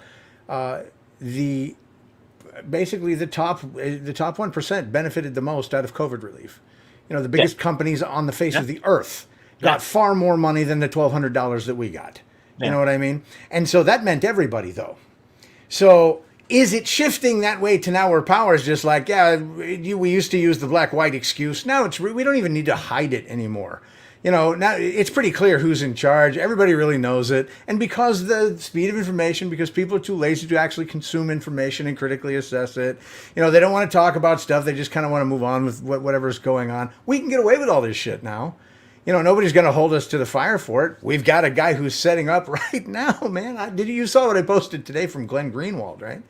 Where he was saying, look, here's all the groups of social media companies that blocked stories during the election season that were unfavorable to this candidate. And look, he hired them. He hired 8 people from Google and 8 people from Facebook. And I'm going, they're not even, it's really nobody, and no one can see. You're even kind of shrugging your shoulders, but I think that's because you know it and I know it. And this is something that we've had this conversation. You'll come on and go, gee, Christian, you seem really surprised. I'm not surprised. I'm pointing it out to people who might be. I know you're not. You and I know this. So you have just talked about also, and this is one of these points that I have an issue with. And maybe, again, it's just me. It's my own worldview. It's the way when I walk down the street, I don't think about what black people are getting and what I'm not. These are just things that don't really actually occur to me. And again, you can chalk that up to privilege or whatever label you want to give it, and I'm fine with that because I understand that my life's experience has not created a situation where that's where my mindset would be. So my question to you then, though, is because you kind of you gave me a blanket statement. This guy is dying out there in Arkansas or whatever you said it was, because as long as I'm going to, as long as the government isn't involved in my health care, then you actually added the black component to it, and I'm going, but do you know that that's what that guy thinks? That's what he said in the interview. He actually said it? Yes. You're freaking kidding me. No, dying of whiteness. And so this dude looks through. He asks white people about some things that, if you look on the face of it, they would benefit from, but they reject. And very frequently, the reason is that black people wouldn't benefit from this, and they're all cheaters. I suppose, I might be a little bit chill. My parents were hippies, man. I didn't grow up in any sort of, it was look at that, but, to be suspicious of this people because of the way they look. In fact, it was kind of never even, it just wasn't something that my family ever discussed. I guess my parents never felt like they needed to. And what's funny about that is that you would think they would be. My mom grew up on a farm in rural Pennsylvania. My dad was the son of a World War II veteran who actually, he was a B-17 bomber belly gunner who flew 22 missions over Germany and came back to tell the tale. My dad is a professional musician, and he he was kind of a prodigy. You know, he learned to play when he was 3 or 4 years old, and he was really a brilliant player. He was telling me just recently, we were talking about this. I was asking him about if his parents were overtly racist around him. And he said, you know, it's funny that you asked me that because, and I said, I brought it up because you never treated me that way. I never got that sense from you. He said, it's funny you asked me that because just a few days ago, he was talking to his brother in sharing a story where he and his school took a field trip to Philadelphia. And back then, they'd actually let you off the bus and go, okay, be back here at 3 o'clock and just let the kids go. You know, these days you would never see anything like that happening, right? So my dad's bopping down the street and he stops and there's a jazz horn player playing, Black American playing a horn. Just blew his mind. My dad's he's a jazz nut. So he's listening to this guy play and it's just blowing him away. Everything about it like spoke to him. So he went and to one of the newspaper stand vendors at that time, and Dizzy Gillespie was on the cover of this jazz magazine. He took it home to his mom. He was all excited. This is what I want to do. This is who I want to be. And his mom goes, we won't have any of that around here, and threw it away. And he said that was what made him realize at that time, and he was like 13 years old, how ugly all that was. And that he refused to bring me and my brother and my sister up with anything remotely resembling that. And I was like, wow, that's really cool. So it was a conscious thing that you remembered that and would not have me exposed to any of that kind of stuff. And he said, oh yeah, me and your mom were not having any of that shit. So perhaps when I ask you, like I was like, did he actually say that? I seem surprised because I don't have a great frame of reference for it, bud. I'm as white milk toast as it possibly comes. I guess. Yeah. So two things came up for me. So you said I don't walk down the street thinking about, I'll just say race. You know, it's practically what you said. And so when I go, but yet black people think about race. That I get. Right? That I get. And so that is something I understand. When I go, and so one of the things, so I've never been white. I don't know what it's like to be white. And so one of the things I ask white people is like, it's pretty boring. I'm like, what is it like to be white? And nobody can really say anything because white is normative. And so, the experience of being white in America is really not to have race. It's to not be a race. It's just something that, from what I've heard and understand, it's just something that rarely enters your frame of reference unless you find yourself in an overwhelmingly black environment. And I think then sometimes people, are become more conscious of race. But I think mostly that's cultural though. When I find myself in company of more black folks than I do, there is a difference in culture. So you find yourself going, well, gee, how do I actually relate to people that I don't know how to relate to? No. It really isn't about the race or the color. It's more about the language, the vibe. There's something very different that happens there. And so that's, if I've ever been uncomfortable in a situation like that around people that are of a different color than myself, that's probably all the reason why. No. So what's funny is that you said that, what you just said too, is that you hear from white folks too, that we don't really think about this shit. We really don't. But black folks do. And I actually know that.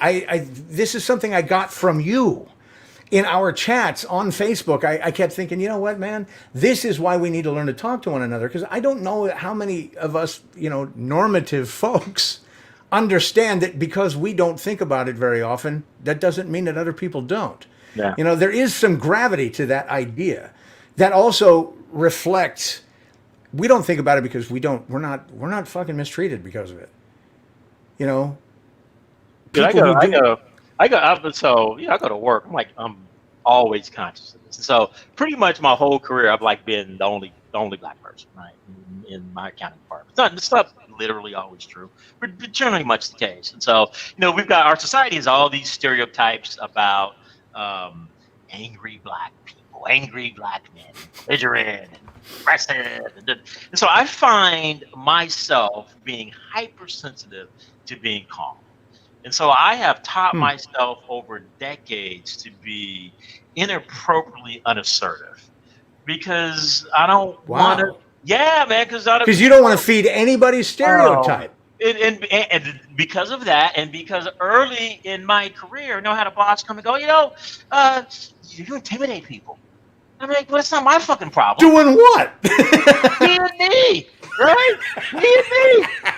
The dude goes. So a couple. So I've had I had a white woman that worked would say some shit to me that was out of pocket, and I got pissed, and she went off crying and ran off to HR.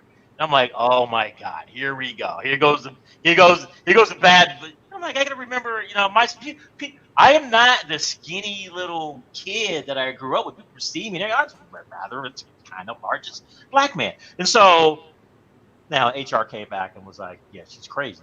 But you just, Good. but I was left with that because they did their job well and appropriately. It could have come out a different way, and so because she's willing to use that tool, I think about that. And then I got my boss in that same company. I got the boss going, you intimidate people because it's your vocabulary. You've got to dumb it down and stop. And I'm like, what? Huh? Me, this is not my problem. But yet I bear the consequences of somehow not fitting into the culture. So that, lack of cultural fit was a barrier to my career advancement. And so when I'm looking at this, like, this is bullshit. For some reason, I'm me. I grew up where I grew up. I'm from Oakland. I'm not from SoCal or Atos or, I'm not, that kind of crunchy kind of hurt. I'm different. I'm You're definitely one of a kind, my friend. There's no doubt about that. I wave my arms. I'm all kinds of inappropriate, right? And so, but if we are trying, I do my job well. I say this company like, and 10 figures worth of money in tax savings. And I'm going, look, I can get paid, but there was some barrier to it. So. And so that was part of me becoming kind of person to talk about what I spent all this time trying to conform to get ahead in this organization, and then it just fucking dawned on me: there's not a fucking thing. I'm one of them. And so I kind of reinforced, and then just age and maturity, because I think you just get to an age in life, you're like, I don't know what people think. I'll stop here. I think one of my favorite phrases is, what you think of me is none of my business. Oh, I love that. That's actually that's beautiful. I've always liked that. I actually had it on a sticky note tacked to my monitor for years. But with a bunch of other ones. To be totally fair, That's a good one. I was just going to ask you if because it's again, I found all of this to be very enlightening. I learned a lot about myself, and I learned a lot about what it is that I really had no business knowing to begin with. I've never had such a frank conversation about this subject at all. And again, I warned you earlier. I'm certainly not fragile. So so digging into it it's been very enlightening, man. I think I'm going to be able to see the world a lot differently after this. And I'd like to, if you're game, again, I'd like to have this conversation again. What about some different things? This was great foundationally, and it really kind of helps me where you live and breathe, as well as people that I don't understand, and there's lots of them. This is my struggle is going to be to try and bridge this gap. And for me, it's in politics, and it's in cultural issues, and it's in anything that I want to say, look, man, all I'm asking anybody to do is consider something. That's it. If you've done that and you still disagree, terrific. So you're giving me a whole better tool set to be able to do something like that. So moving on. Let's move on to, I want to cover one last thing here. And like I said, you just let me know when you're ready to bow out. There is a way to use all of this information as a great set of tools for bringing people together. There's a great, and what I see most often, and this was when I started our conversation tonight, I highlighted a bunch of stuff that really Kendi said that bothered me. Because again, there's that logic that if I'm questioning him, it's because I'm internalizing my own white supremacist notions and racism. That is kind of like that's kind of the over. You don't seem to actually. You aren't saying, yeah, that's there, but it's more about the way all of this has been built. Yeah. Is that more because you really haven't said that you agree or disagree with that idea? So here's what I take from Kendi. Here's what I most fundamentally disagree with him about. So I think I made a reference to most people see. I'll just use this word, which I don't like I said, or racism as declining naturally. I love it that that word doesn't do anything for you because I know exactly what that's It's like. not useful, right? Yeah. Uh, but I really love his um, convention that racism and anti-racism are advancing in parallel along different tracks. Because I Yeah. can see that. I see that in the world, in currently, and in things that are moving on. And so for me, that's really so. There's the history of these ideas, which I think is stellar, and which just He I did a was great on job. Like I fire said, with as a that history stuff, geek, man. I thought he did a terrific Yeah, job in all I was that. on fire. 'Cause it just gave me more information that I just did not. Which I kind of you brought it all together. So I just really love that. But then I just this tool to realize that well, as anti-racism advances, racism advances as well, and it comes out in new forms. And so things, if we get down, if we think about wealth, I think this is my fundamental metric for kind of keeping score. Nothing has really changed, and so we get these differences in social relations, right? We get integration, we can work together, we can live. But when wealth, nothing really changes because power is going to do everything it can to protect itself. And if it can use race as a tool and a means to do that, it's going to use that just the way it uses religion or ethnicity or or any other way Anything to else that divide us pisses people up. off and Yeah, makes them to afraid. divide us Yep. up and can control power and to see and to recognize that. So that's my takeaway. So the other stuff is debatable, and so I like the arguments he makes Cool. about resistance to moral suasion. The idea that Yeah. if black people were to act in this right certain way, racism would go away. And so to me, I'm like, yeah, that's bullshit. Because, and this is one of the other things I think I've said this, I say all the time. White supremacist theory and practice is not something for black people to fix. White people invented that shit. And white people need to fix it. And so all this energy that black people have spent trying to roll back racism, and so yes, it affects us, and it's in our interest to do all this fighting about it. But we don't. I'm like, I don't own that. Y'all got to fix that shit. Y'all do it. Well, so again, let's talk about practical application and solution, and that is one of the thoughts that I wrote down. I scribbled when I was reading. Is it seems that not just what Kendi was saying, but between this book, other books that I've read, talks that I've listened to, White Fragility, for example, it seems like people don't understand the concept of whiteness because they still want to see it as what they look like. Whiteness in this context is what you're talking about. It is about the historical foundation of oppression that came as a result of this culture. So, is that a fair way for me to put it? Yeah, yeah, absolutely. So it seems to me that the goal, and I got this from Kendi, and I got it from a lot of different things here, is that the only way to get rid of whiteness is to remove all vestiges of whiteness from society that requires and that from the ground up, and that requires revolution. Do you ascribe to that idea? Fundamentally, in long term, I think I did. Because I don't believe that. I think that I think that extreme wealth has gravity. It continues to attract. We saw during the pandemic, the top got 30% of hit their very 30% well. more wealth. Yeah.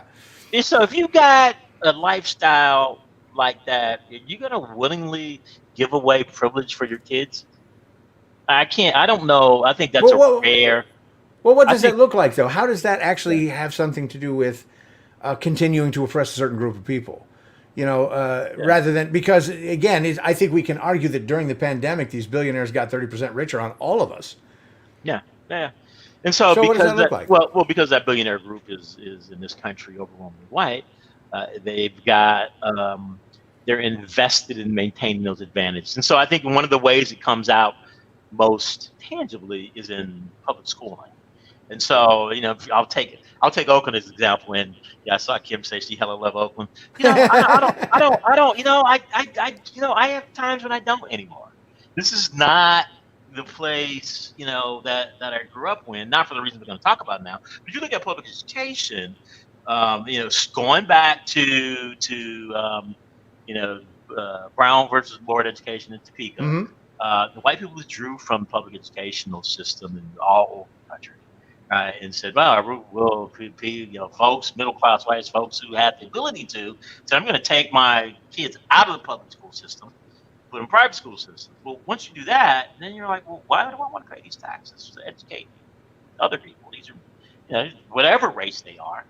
It's just not in their economic interest to pour money in the public schooling system, and in order to advantage their kids educationally, and this becomes so much more important now than it was in the 50s or 60s. Pulling up that ladder just gives your kids so much more of a comparative advantage.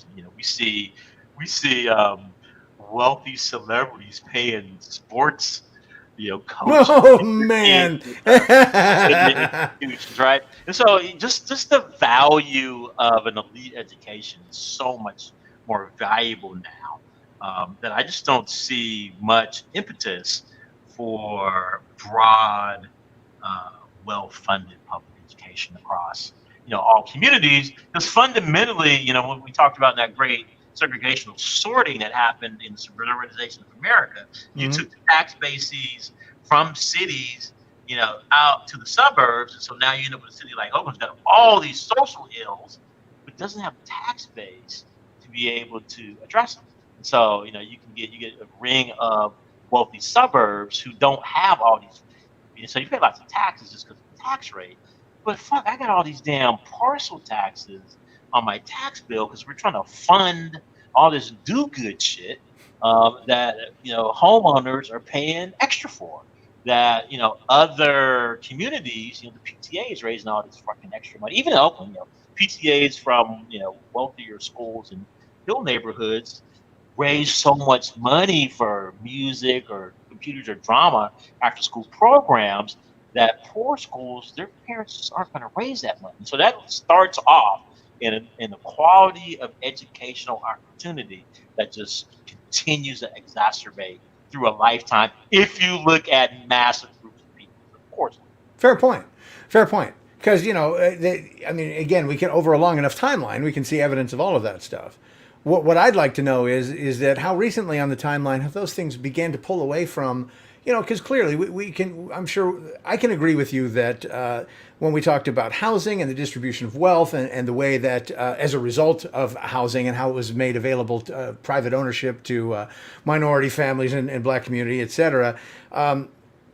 Has any of that actually changed, though? I mean, at this point, I can tell you right now, you bust my balls about where I live and ask me about, and it's actually kind of funny, and I've taken it for exactly what it is. There's nuggets in there that you want me to think about. The rest of it's you just busting my balls because damn well I never think about it. So that being the case, when I say I would not support public housing in this neighborhood, you want to equate that with. I don't equate that with blackness. I just don't. I know what kind of effect it has on property values. It has nothing to do with who lives there to me. It has to do with the nature of what it is. And it doesn't really matter. I mean, you could actually move a bunch of. You ever see those NPC cartoons, non-player characters, where they're just like gray people with a. You've never seen that? Okay. They're used to represent basically drones in society. It's kind of a funny meme thing. Anyway, I really wouldn't care who lived in it. It has nothing to do with that for me. And I would imagine, and maybe I'm just naive, but I would imagine that it doesn't have anything to do with that for most people. Build public housing here, it's going to create an issue with property values. So, and of course, like I'm sure you would prefer your property values stayed high. We all do. That's one of the reasons we buy it. So for you to equate it directly with race somehow is that divide that I'm having a hard time crossing. Well, and so there's practical. So a couple of things, and this is probably something to do with unique because I think I said I live in property that's been around me for a long time. I don't want my property value to go up because that gentrifies my neighborhood and puts more black people in the street. 70% of so this phenomena of homelessness, which is epidemic. Yeah, it is. In Oakland and every kind of and everywhere in this state, man, is heart wrenching to me. And in Oakland, particularly, 70% of the homeless people are black, and we're down a quarter of the population. So, because in this, for all the reasons that we know, we've got a economically tiered society going back to almost to the probably from the beginning. But pretty quickly, society said we want to, keep black people on the bottom because we get in a capitalist society. If we don't pay for their labor or we hold them back, white people get more. And through run that through to my grandfather, who was a union machinist and was the best machinist in the shop, but never got promoted to foreman. My grandmother was a domestic in Oakland for a time. Simply because white people had ordered society. I mean, if you think about the fact that most white people had domestic help into the 40s, they could afford that because black people's wages were kept so low. And so there's this intentional ordering of society economically, so that white people can benefit economically from the oppression of black people and that transfer of wealth and labor. And so that's not something that is. So then we get to a place where we get this sorting, and we get we get these the moving and this whole economic tiering of society, so that now we can take off these race specific rules, but because poverty is more cold, there's just more greater percentage of black people in poverty than other races, that now wealth income becomes a proxy for race. And so I live in a neighborhood, and people who, some of the elders who, when they built a lot of public housing here in the 60s, I'll talk to one lady, she said, that's when they ruined this neighborhood. They put all this damn public housing in there. It's funny. And I was 4 or 5 and they're putting them in. I was like, oh, that's kind of cool stuff. Mom, can we move over there to the projects? Like, what are you talking about? Anyway, you kind of, so because there is this tangible relationship between race and wealth, public housing looks more like that. But I think you got to come back to this idea about, and the phrase that we're using is exclusionary housing. And so we end up with single family zoning because once racial zoning was outlawed at the Supreme Court, the proxy that came to be used was single family zoning. And so because wealth is that I understand from the book. Yeah, right. Wealth is proxy for race. When you say, I don't want to have I don't want to have public housing, and public housing, there's different flavors of this. And I think multi-family housing is kind of the first one. When you get homeowners who say, I don't want multi-family housing in my neighborhood, that is a white supremacist idea. Or not, and so let me try and make it. I wasn't going to push back. I was going to bring up something else. Fine, because whether the intent is to use it in this explicitly white supremacist way, the way it has been historically used in society is as a tool of white supremacy to keep poorer people, which are more likely to be black, out of. And again, I can't. I'm not going to argue with especially the historic. You've given me enough to where the history nerd in me is really satisfied with the fact that this is how it all played out. The bricks were laid this way. At the same time, we're tearing some of them bricks out and we're replacing them. So tell me what the solution would look like. How do we solve this problem? Even if, I realize it's really complex, but give me, kind of the Reader's Digest version, if you can. Yeah. So what do we do? The Reader's Digest is we implement the programs for black people like we did for white people 50 years ago, right? And so the society took its tax monies and said, we want to take the tax monies of the society to advantage white people. Reparations looks like undoing that. If what did Malcolm say? You plunge a knife 8 inches in my back and you pull it out 3, I'm not fine. You take that knife all the way out, heal the wound, and make me well. If you sit at the table to dine, I'm not a diner until you sit in your food. If I sit at the table, doesn't make me a diner. And so to me, this is where I think where I have a different solution than some of the other people who talk about. There's this big push for reparations for ADOS, American Descendants of Slavery. Mm-hmm. And so, I'm like, okay, well, what about people who didn't descend from slavery but lived in these neighborhoods in this intentional government policy that we know about? So for me, and so yes, I get everything they're saying, support all of that, but I think what's a more sellable, tangible, and implementable position right now is to address this communal transfer of wealth that happened around suburbanization of America, and to take late 50s, 60s, 70s, and to have a similar kind of investment in the communities where I live now, because this community is underdeveloped still, and there's going to be gentrified. And so by people who come from this opportunity zone, this federal opportunity zone tax program, which is an incentive for outside investors to come and buy property in distressed neighborhoods, but you can only use capital gains money. I'm like, okay, I got some money saved.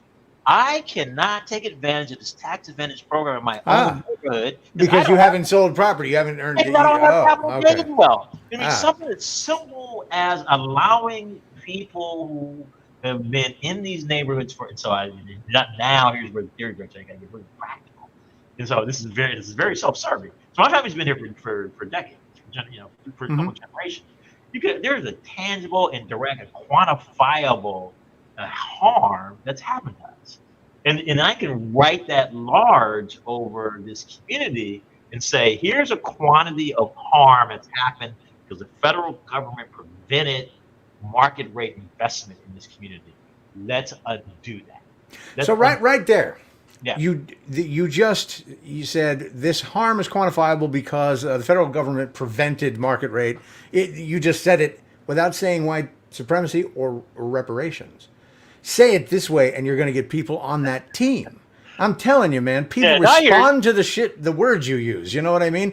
And so you have a genuinely addressable situation, a genuinely quantifiable situation and injustice that was done on behalf of the American people.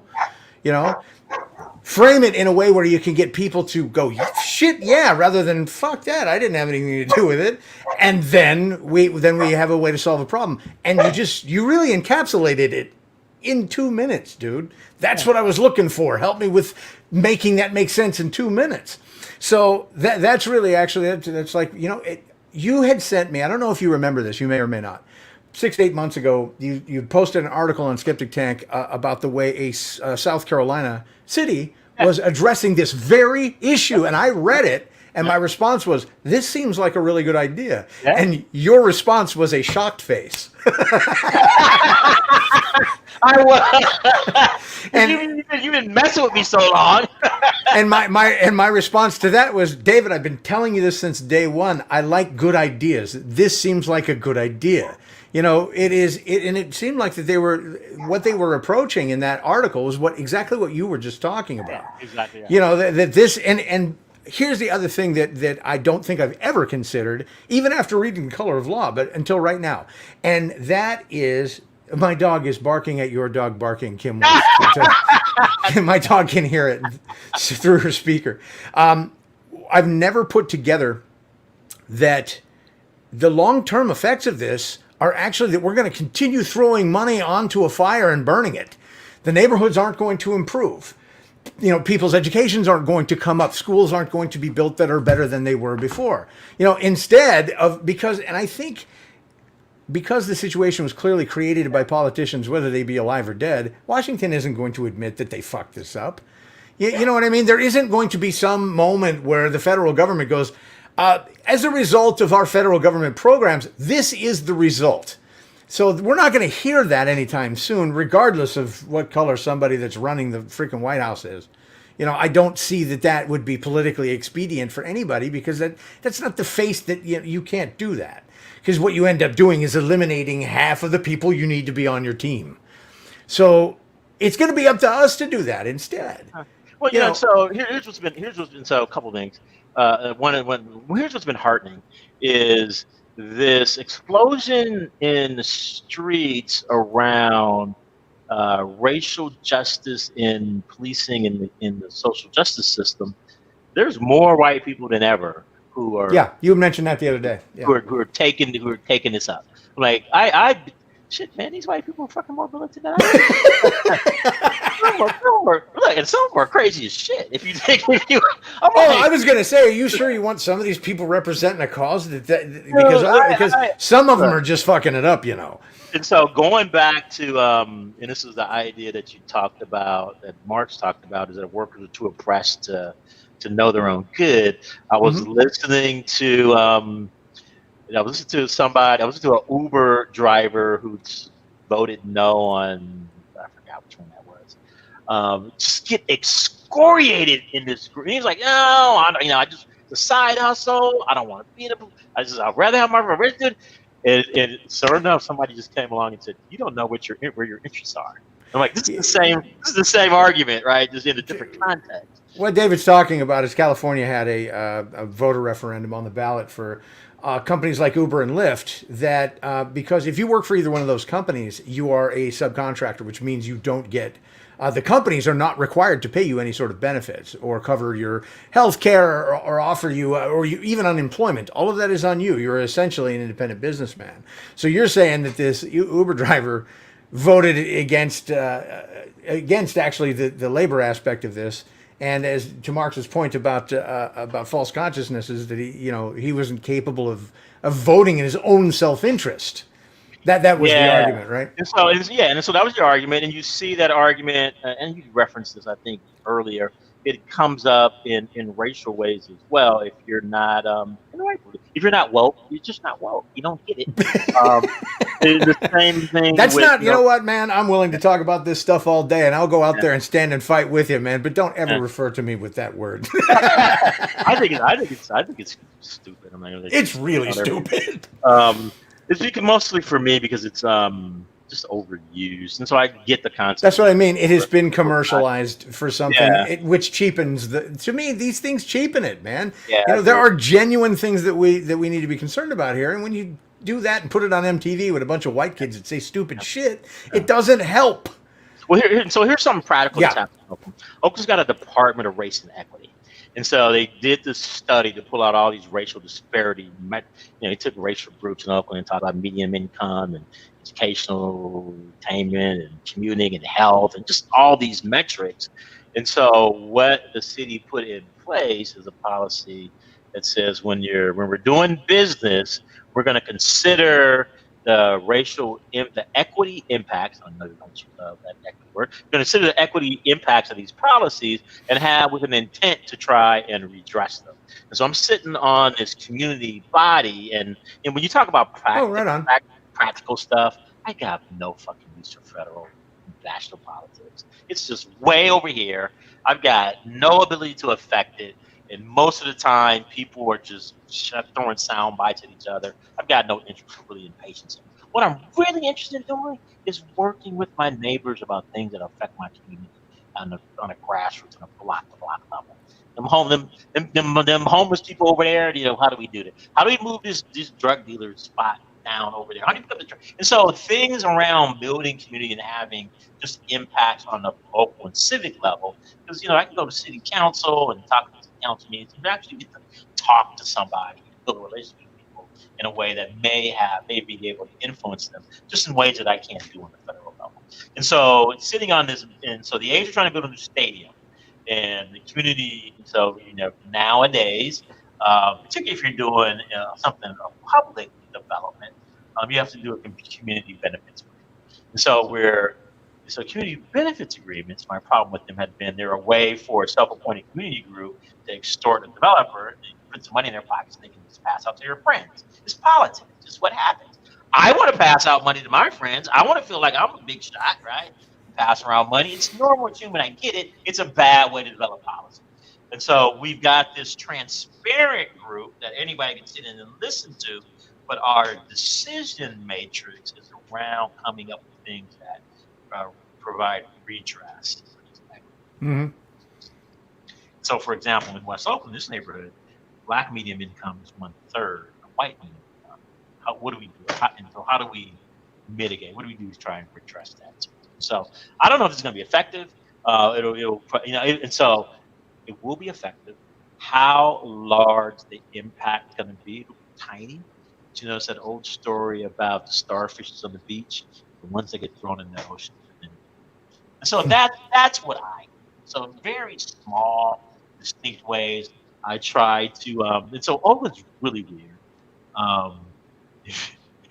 So white people will take white people to task in really ugly ways for not being woke enough, right?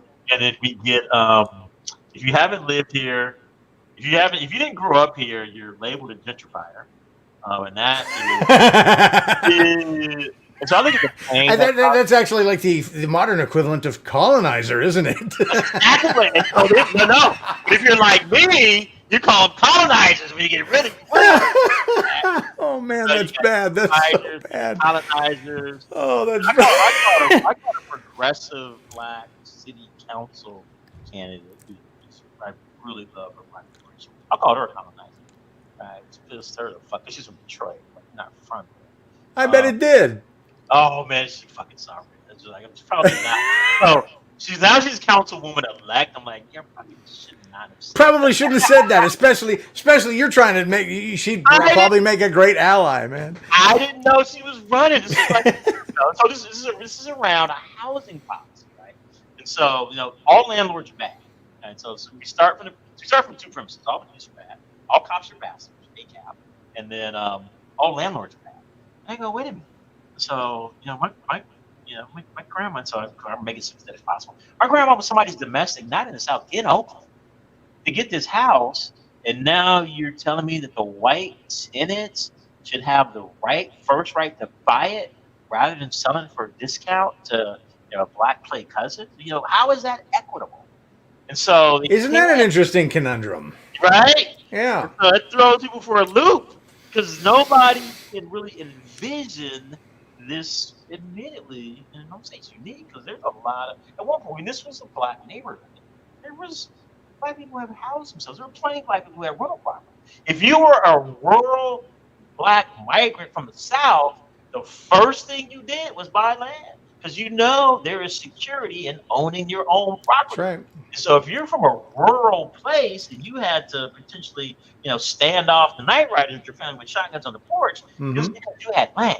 And so this land was freedom for these people, and it's just took on like freeholders anywhere.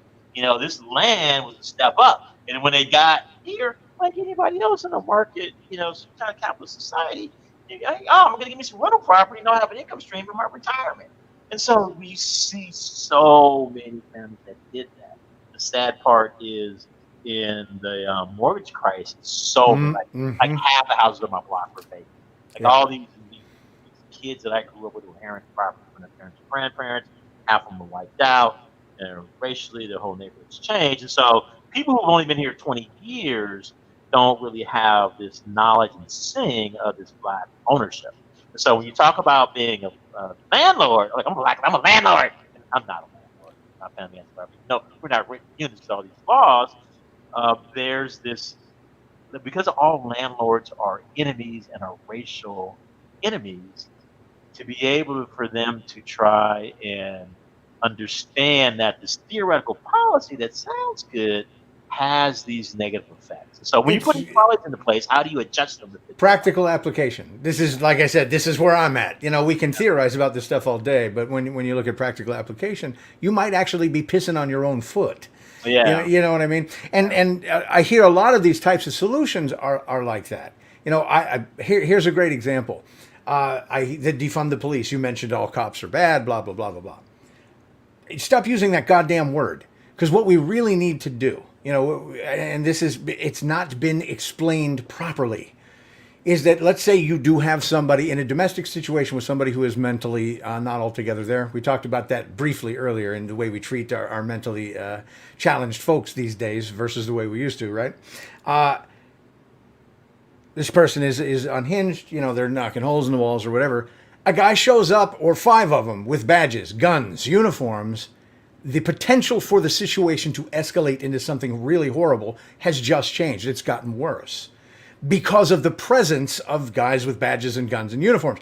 What the public hears, on the other hand, is you're going to send social workers out there to solve these horrific problems and that's going to get them killed. No, that's not what we're talking about. We're talking about retraining and repurposing so that there are fewer casualties of a really bad idea and a bad approach to handling this. We're sending out law enforcement to do pretty much everything. So when we talk about it from that position, it's like, okay, there's practical application things that we've got to consider here. And one of those is that I really do believe that a situation can be assessed by a trained police officer that may or may not be armed, but shows up without all of that shit showing, without the blue uniform, without the fucking flashlights and the commands that they're told to give to these people that might actually have them turn on that officer with a knife or a bat or whatever because of the nature of the situation, and then they get shot. That is actually what we're talking about here, ladies and gentlemen. We're not talking about, now there are some towns, like you just said, though, this is the interesting thing, like Minneapolis went, yeah, we're just going to end our police department. Have you thought about what that's going to look like, you boneheads? That's not what we're talking about. It's not even what the people who marched down there to demand redress for their grievances were talking about you doing. But no, yeah, that's it. We're just going to pull the plug. No more cops. So I think it was Newark that did that, right? So what do? They terminated Newark did that. That's right. Terminated the contracts, and now they're still police. They're just employed, I think, by the county or something. So they just reconstituted the police force.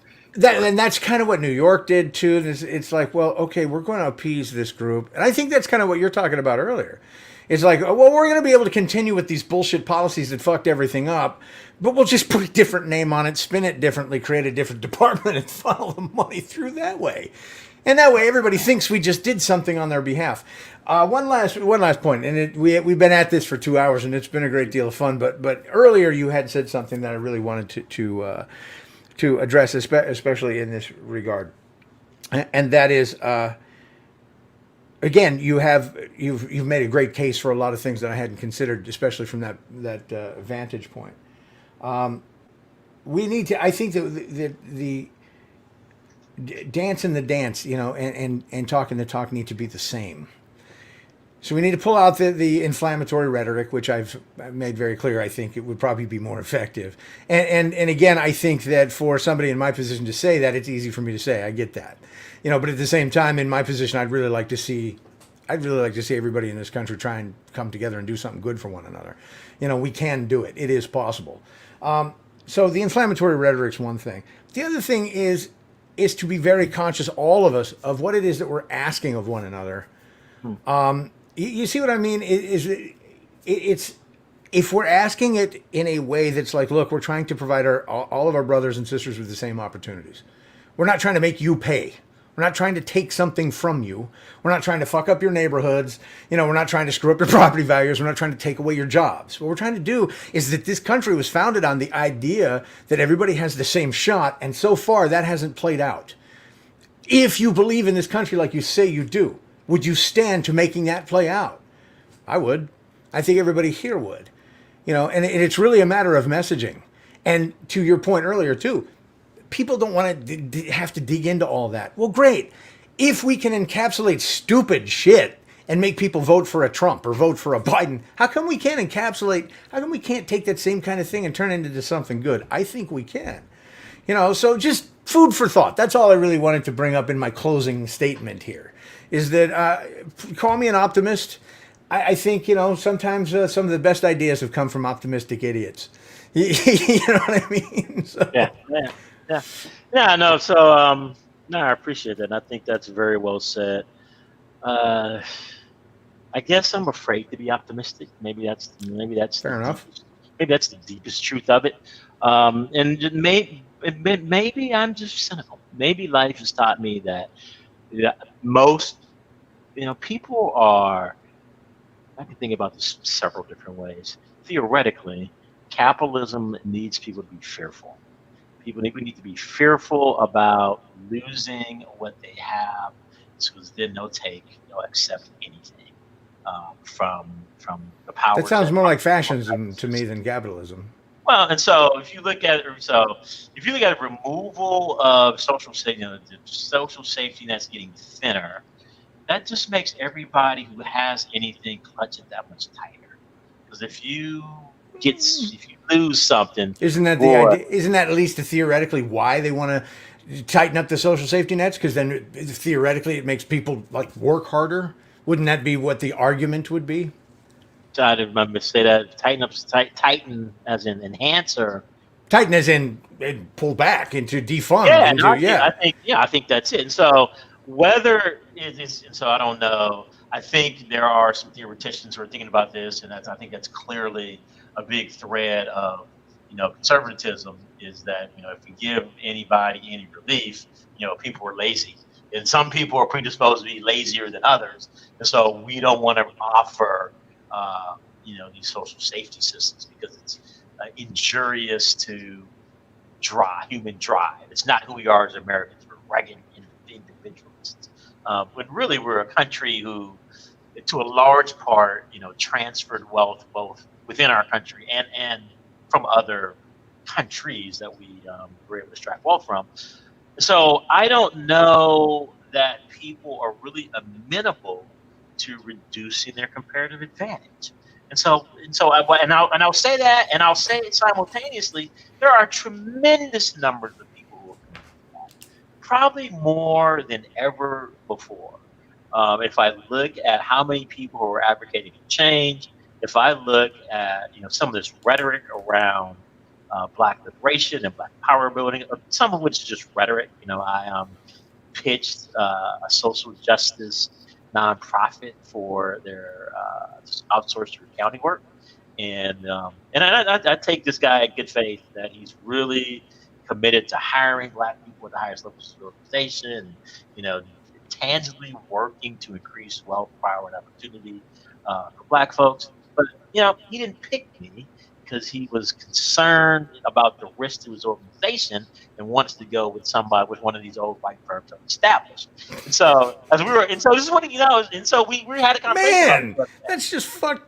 Jesus well, I don't. Christ, But I have to make allowances for that too, because he's got to run this organization. He's been trusted with running this organization, and he's like, he can't. And so, from a business perspective, he viewed it as a risk to go with me. I was like, he came. So this is what happened: is I got a note from my executive director, who I know that does some work with them. Do I know any Black CPA firms in the area who do this work? And I went, yeah, me.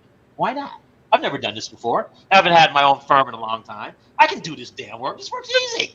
This is accounting. This is not brain surgery. So I got to remember, for me, all this shit's super easy. Other people are like, oh man, this shit's complicated. That shit's super easy. And so, but his perception was, you don't have a track record, I can't trust you. But until we are able to get to a place where he can acknowledge that and we can talk through it and figure out how do you provide affirmative action for firms and peoples who have been historically and traditionally excluded and don't have those kind of social networks that traditionally lead to this thing. And so I don't have a body of work because I didn't have the social networks to kind of get me there, before. So I'm not saying this artfully, but I think and so we come back to this idea about affirmative action. I think that's why it's important and able to address inequity is to make positive steps to intentionally do that. And I think that's an idea that our society has moved away from.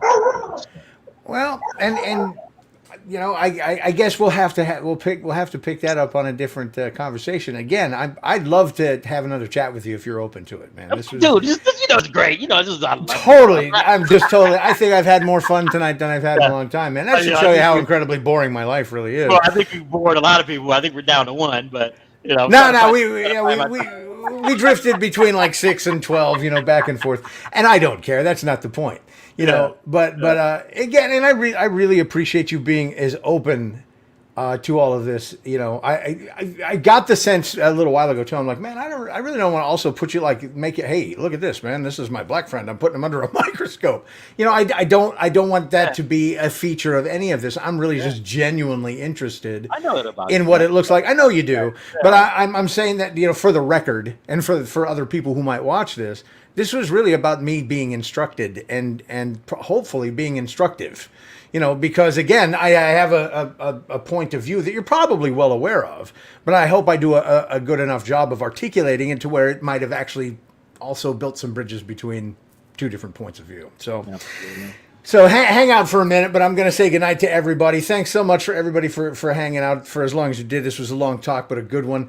And as always, man, if I got something wrong, mischaracterized something, said something stupid, which I guarantee I did, just let me know, because I will always change my position in light of better information and stand on something and and be an idiot. All power to the people. Reparations now. Oh, he had to throw in the troll at the end, man. He did it. He added he added the troll at the end. You rock, dude. Good night, everybody.